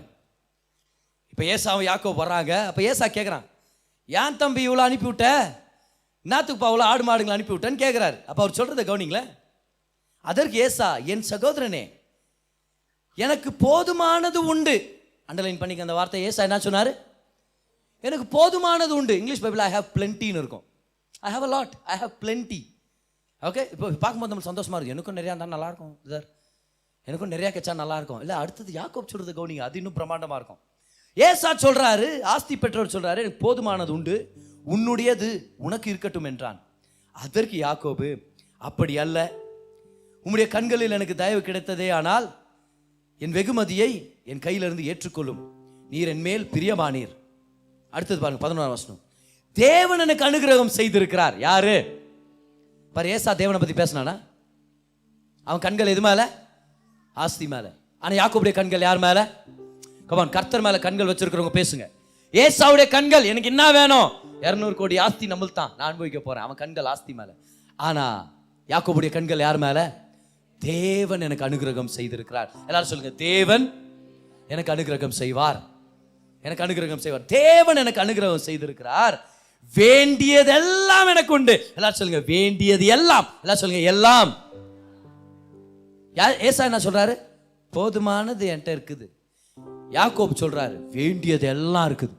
இங்கிலீஷ்ல அருமையா இருக்கும் பாரு, ஐ ஹேவ் பிளென்டி அப்படின்வாரு ஏசா. யாக்கோபு சொல்வார், I have everything, all I need. All என்ற வார்த்தை வரும். I have all I need. What do you want? Do you want plenty or do you want all that you need? எது மேன்மையானது? Plenty இல்ல, நிறைய நிறைய நிறைய நிறைய வேணும்ன்றது வேற, நிறைவானவர் வேணும்ன்றது வேற. நிறைவானவர் வந்துட்டாருன்னா ஒரு குறையும் இல்லாம பாத்துக்குவார். ஆஸ்தியை பெற்றுக்கொண்டு சொல்றாரு, என்கிட்ட நிறைய இருக்குது. ஆசீர்வாதத்தை பெற்றுக்கொள்ள சொல்றாரு, என்கிட்ட எல்லாமே இருக்குது. எல்லாத்தையும் கொடுக்குற தேவன் இருக்கிறார், எல்லாத்தையும் உற்பத்தி பண்ற ஆசீர்வாதம் என் மேல இருக்குது. சகலத்தையும் மாம்சத்துல கொண்டு வர்ற வார்த்தை எனக்கு என் மேல பேசப்பட்டது. இன்னைக்கு ஆண்டவர் உங்களை பார்த்து சொல்லிட்டு இருக்கிறார், என்ன வேணும்? அந்த வார்த்தை எடுத்து பேசுங்க, இந்த வார்த்தை எடுத்து பேசுங்க. யாக்கோபு 4ஆம் அதிகாரம் 2ஆம் வசனத்தை நம்ம படிக்கிறோம். ஆண்டவர் சொல்றாரு, உங்ககிட்ட இல்ல, ஏன்னா நீ கேட்கல அப்படின்றார் ஆண்டவர். என்ன மாதிரி டைரக்டா சொன்னார் பாரு ஆண்டவர், உங்ககிட்ட இல்ல, ஏன்னா நீ என்கிட்ட கேட்கல, நீ அந்த வார்த்தை எடுத்து பேசலன்ற. இங்கிலீஷ்ல நல்லா இருக்கும் பாரு, you have not because you ask not. ನಿನ್ನ ಹತ್ರ ಇಲ್ಲ ಯಾಕಂದ್ರೆ ನೀನು ಕೇಳೋದೇ ಇಲ್ಲ. మీరు దగ్గర లేదు, என்ன வருதுன்னு தெரியல, కాబట్టి நீங்க கேட்கறது లేదు. आपके पास नहीं है, कह के मालूम कह को मालूम, तुम पूछ रही नहीं सो, उर्दू तुम नहीं पूछ रही नहीं है, आपके पास नहीं है, तू पूछना, பேசணும், கேட்கணும். You have not because you ask not. அப்ப வாய்த்த அறிக்கை செய்யறதை விட்டுறக்கூடாது. இது வியர்த்தமான காரியம் அல்ல. பேச பேச பேச ஒரு நாள் வார்த்தை பேசுங்க, ஒரு நாள் வார்த்தை மாம்சமாகும். எத்தனை பேர் பேசிட்டு இருக்கிறீங்க? எத்தனை பேர் பேச ஸ்டார்ட் பண்ணிருக்கிறீங்க? எத்தனை பேர் அறிக்கை செய்ய ஸ்டார்ட் பண்ணிருக்கிறீங்க? 4000 வருஷம் பேசினாங்க, அதை விட ஆண்டவர் நம்மளை காத்தெல்லாம் இருக்க வைக்க மாட்டார். கவலைப்படாதீங்க, நிறைய நன்மைகளை கர்த்தர் நம்மளுக்காக கொண்டு வருவார். இந்த மாதிரி தான் ஒரு சகோதரி கர்த்தருடைய வார்த்தையிலிருந்து சுதந்திரத்தை பெற்றுக்கொண்டாங்க. அவங்க பேர் டோடி ஓஸ்டீன். 1981 டோடி ஓஸ்டீன் அப்படின்ற பாஸ்டருடைய மனைவி, அவங்க மெட்டாஸ்டாட்டிக் லிவர் கேன்சரால டயக்னோஸ் ஆனாங்க. லிவர் கேன்சர் வந்து உலகத்திலே ரொம்ப கொடியமான வகையான கேன்சர்கள்ல ஒன்று. அதில் அந்த கேன்சர் வந்துச்சுன்னா ரொம்ப சீக்கிரமாக இறந்து போயிடுவாங்க. அதுதான் ஒரு துக்கமான ஒரு விஷயம். 1981 அது நடந்துச்சு பாருங்க. இமீடியட்டாக ஹாஸ்பிட்டல் கூட்டிகிட்டு போகிறாங்க. 21 days அட்மிட் பண்ணியிருக்கிறாங்க. வெயிட் லூஸ் பண்ணிட்டாங்க. கிட்டத்தட்ட 30 கிலோக்கு கீழே அவங்களோட எடை கம்மியாயிடுச்சு. ரொம்ப மெலிஞ்சிட்டாங்க. பார்க்குற எல்லாருக்கும் ரொம்ப கவலையாக போயிடுச்சு. ஆனால் இந்த டோடி ஆஸ்டின் அப்படின்ற இந்த தேவ மனுஷி, இவங்க வார்த்தையை கற்றுக்கிட்டவங்க. இவங்களை யார் பார்க்க போனாலும் எப்பவுமே பாசிட்டிவாக பேசுவாங்களா? நான் உயிரோடு இருக்க போகிறேன், நான் தீர்காயத்தோட வாழ போகிறேன், கர்த்தருடைய பலத்தினால் நான் சக்தியாக இருக்கிறேன், நான் சக்தி வாய்ந்த ஒரு பெண்ணாக இருக்கிறேன்னு சொல்லி நல்லா பேசி அனுப்புவாங்களாம். என்ன பண்ணுவாங்களாம், ஒரு 30 வசனம், 30லேருந்து 40ன்னு அவங்க மகன் சொல்கிறாரு, ஒரு சில வசனங்களை எடுத்து வச்சுட்டாங்களாம். லிஸ்ட் அவுட் பண்ணிட்டு டெய்லி காலையில் அந்த வசனத்தை அறிக்கை செய்வாங்களாம். சுகத்துக்கான வசனம். அதில் கர்த்தர் உன்னை நீடித்த நாட்களால் திருப்தியாக்கி ரட்சிப்பை காண்பிப்பார். இந்த வசனங்கள் எல்லாத்தையும் எடுத்து டெய்லி பேசுவாங்களாம். ஃப்ரிட்ஜில் வசனத்தை ஒட்ட வச்சிருது, செவரில் ஒட்ட வைக்கிறது. இவங்க நடந்து போகும்போதெல்லாம் அதை பேசுறதுதான். நான் தீர்காயுசோட வாழ போறேன், நான் நல்லா இருக்க போறேன். அவங்க பசங்க பார்க்க வருவாங்களாம்மா, எப்படிமா இருக்கிறீங்க? எனக்கு என்னடா, நான் நல்லா இருக்கிறேன், கர்த்தருடைய பலத்தினால நான் ரொம்ப நல்லா இருக்கிறேன். அறிக்கை செஞ்சுட்டே இருந்தாங்க. டாக்டருங்க சொல்லிட்டாங்களா, ஒரு சில வாரங்கள்ல இவங்க மரித்து போக வாய்ப்பு இருக்குது. ஏன்னா இது மெட்டாஸ்டாட்டிக் லிவர் கேன்சர் இது அப்படின்னு விஷயம் தெரியுமா உங்களுக்கு? இவங்க மரிச்சு போல கொஞ்சம் நாட்கள் ஆன உடனே மெதுவா, அதுதான் நம்ம தோர்ந்து போயிடும் சில நேரத்தில். மெதுவா அவங்களுடைய பலன் உங்களுக்கு திரும்பி கிடைக்க ஆரம்பிச்சிருச்சா. Not immediately, not suddenly, but slowly but surely. நிச்சயமா அந்த பலன் அதிகமாயிட்டே இருக்கு. இவங்களும் வாய் திறந்து பேசிட்டே இருப்பாங்களா. ஏதாவது கல்லறை வழியா போனா, ஒரு செமெட்ரி வழியா டிரைவ் பண்ணிட்டு போகணும்னு வச்சுக்குவேன், செமெட்ரியை பார்த்தவொன்னு சொல்லுவாங்களா, என்னை தீர்காயுஸ் நீடித்த நாட்களால் என்னை ஆசீர்வதிப்பார், நான் கர்த்தருடைய ரட்சிப்பை பார்ப்பேன். ஏன்னா அது பார்க்கும்போது தோணுமா இல்லையா? சில பேர் சொல்ல தெரியுமா, வீடு என்ன போந்து, காடு என்ன வா அந்த மாதிரிலாம் வார்த்தை நம்ம பேசவே கூடாது. நம்ம அது மாதிரி வார்த்தை நம்ம பேசக்கூடாது. இவங்க கர்த்தர் என்ன சுகமாக்குறார், கர்த்தர் என்ன நீடித்த நாட்கள் ஆசீர்வச்சிருக்கிறார். என்னாச்சு, ஒரு சில மாதங்களுக்கு அப்புறம் வெயிட் கெயின் பண்ண ஆரம்பிச்சுட்டாங்க. சுகத்தை எல்லாரும் பார்க்க ஆரம்பிச்சிருச்சு. இவங்க டாக்டர் போய் செக் பண்ணி பார்த்தா டாக்டர் சொல்றாராம், அது எங்க போச்சுன்னே தெரியல, அந்த கேன்சர் கம்ப்ளீட்டா ஒண்ணு இல்லாம போயிருச்சு. பார், மெதுவா நடந்துச்சு, ஆனா கண்டிப்பா நடந்துச்சு, நிச்சயமா நடந்துச்சு. ஆனா அந்த கேப்ல என்ன பண்ணும், வாயை திறந்து வார்த்தைய. இன்னைக்கு 1981 இருந்து 2023 வரைக்கும் எவ்வளவு வருஷங்கள்? 42 years. 42 வருஷத்துக்கு அப்புறம் இன்னும் அந்த தாயார் உயிரோட இருக்கிறாங்க, ஊழியர் செஞ்சுட்டு தான் இருக்கிறாங்க. ஏன்னா கர்த்தருடைய வார்த்தை ஒரு நாள் மாம்சமாகும்னு பார்த்தோம்ல, அவங்க வாழ்க்கையில மாம்சம் ஆயிடுச்சு. ஆமென். தைரியமா இருங்க, சோர்ந்து போயிடாதீங்க. இது வியர்த்தமானது இல்ல. கர்த்தர் சொல்றாரு, இந்த தபார், இந்த சொல்லப்பட்ட வார்த்தை, இந்த ரேமா, நீ வாயை திறந்து வார்த்தை பேசுறியே, இது வேஸ்ட் இல்ல. நீ பேசிட்டே இரு. பிசாசு சொல்லுவான் வேஸ்ட்னு, ஜனங்க சொல்லுவாங்க இது வேஸ்ட்னு. உங்க மனசாட்சி சொல்ல, இதெல்லாம் என்னத்த பேசி என்னத்த முன்னேற போற. நீங்க சொல்லுங்க, என் வார்த்தையில, கர்த்தருடைய வார்த்தையில படிச்சேன், this is not a vain thing. இது வியர்த்தமானது இல்லை. கர்த்தரனை உயர்த்துவார், கர்த்தரனை ஆசீர்வதிப்பார். எல்லாம் கை உயர்த்தி சொல்லுங்க பார்க்கலாம். எல்லாரும் கை உயர்த்துங்க, எல்லாரும் கை உயர்த்தி சொல்லுங்க, வார்த்தை என் வாழ்க்கையில மாம்சமாகும், வார்த்தை என் வாழ்க்கையில மாம்சமாகும். சொல்லிட்டே இருங்க, வார்த்தை என் வாழ்க்கையில மாம்சமாகும். அந்த செழிப்பின் வார்த்தை கூடிய சீக்கிரம் மாம்சமாகும். அந்த சுகத்தின் வார்த்தை கூடிய சீக்கிரம் மாம்சமாகும். அந்த விடுதலையின் வார்த்தை கூடிய சீக்கிரம் மாம்சமாகும். அந்த ஜெயத்தின் வார்த்தை கூடிய சீக்கிரம் மாம்சமாகும். வார்த்தை மாம்சமாகும். கவனிங்க, ஆதியில் வார்த்தை இருந்தது, வார்த்தை தேவனிடத்தில் இருந்தது, வார்த்தை தேவனாகவே இருந்தது. அந்த வார்த்தை மாம்சமாகி நம்ம மத்தியில வாசம் பண்ணினது. இயேசு கிறிஸ்து கரங்களை தட்டி நன்றி செலுத்துங்க எல்லாருமே. என்ன ஒரு அருமையான வார்த்தை. தேவன் தம்முடைய ஜனங்களுக்கு சுகத்தை கொடுக்கும்படி, செழிப்பை கொண்டு வரும்படி, சமாதானத்தை கொடுக்கும்படி அவருடைய பிரசங்கிக்கப்பட்ட வார்த்தையை பயன்படுத்துறார். இந்த பிரசங்கம் உங்களுக்கு ஒரு தீர்க்க தரிசனமான வார்த்தை கொண்டு வந்திருக்கோம் அப்படின்னு சொல்லி நான் நம்புறேன். உங்களுடைய தேவைக்கேற்ற மாதிரி கர்த்தர் உங்களோட பேசியிருப்பார், உங்களை பலப்படுத்தி இருப்பார். நம்ம ஜெபிக்க போறோம். அதுக்கு முன்னாடி இந்த விஷயங்களை ஞாபகம் வச்சுங்க. தேவன் நல்லவர், அவர் உங்க மேல கிருபையா இருக்கிறார். நீங்க நல்லா இருக்கணும்னு சொல்லி அவர் விருப்பப்படுறார். உங்க வாழ்க்கையில நடக்கிற சகல காரியங்களையும் நன்மைக்கு ஏதுவாக அவர் திருப்பிட்டு இருக்கிறார். வாங்க ஜெபிக்கலாம். பிதாவே, உங்க தயவுக்காக நன்றி செலுத்துறோம். இந்த செய்தியை கேட்ட உங்க பிள்ளையை நீங்க தொடுங்க, ஆசீர்வதிங்க, நன்மையால நிரப்புங்க, பலத்தால நிரப்புங்க. அவங்களுக்கு என்ன தேவை இருக்குதுன்னு உங்களுக்கு தெரியும் ஆண்டவரே. மகிமையின் ஐஸ்வர்யத்தின்படி அந்த தேவைகளை சந்திங்க. உங்க குடும்பங்களை ஆசீர்வதிங்க, வழி நடத்துங்க, தொழில் ஆசீர்வதிங்க. ஒரு நன்மையிலும் குறைபடாதபடிக்கு நிறைவான ஆசீர்வாதங்களால் நிரப்புங்க. இன்னும் பல நன்மையான காரியங்களை செய்வீங்கன்னு எதிர்பார்க்கிறோம். பலப்படுத்துங்க. இயேசுவின் நாமத்தில் ஜெபிக்கிறோம் பிதாவே. ஆமென், ஆமென்.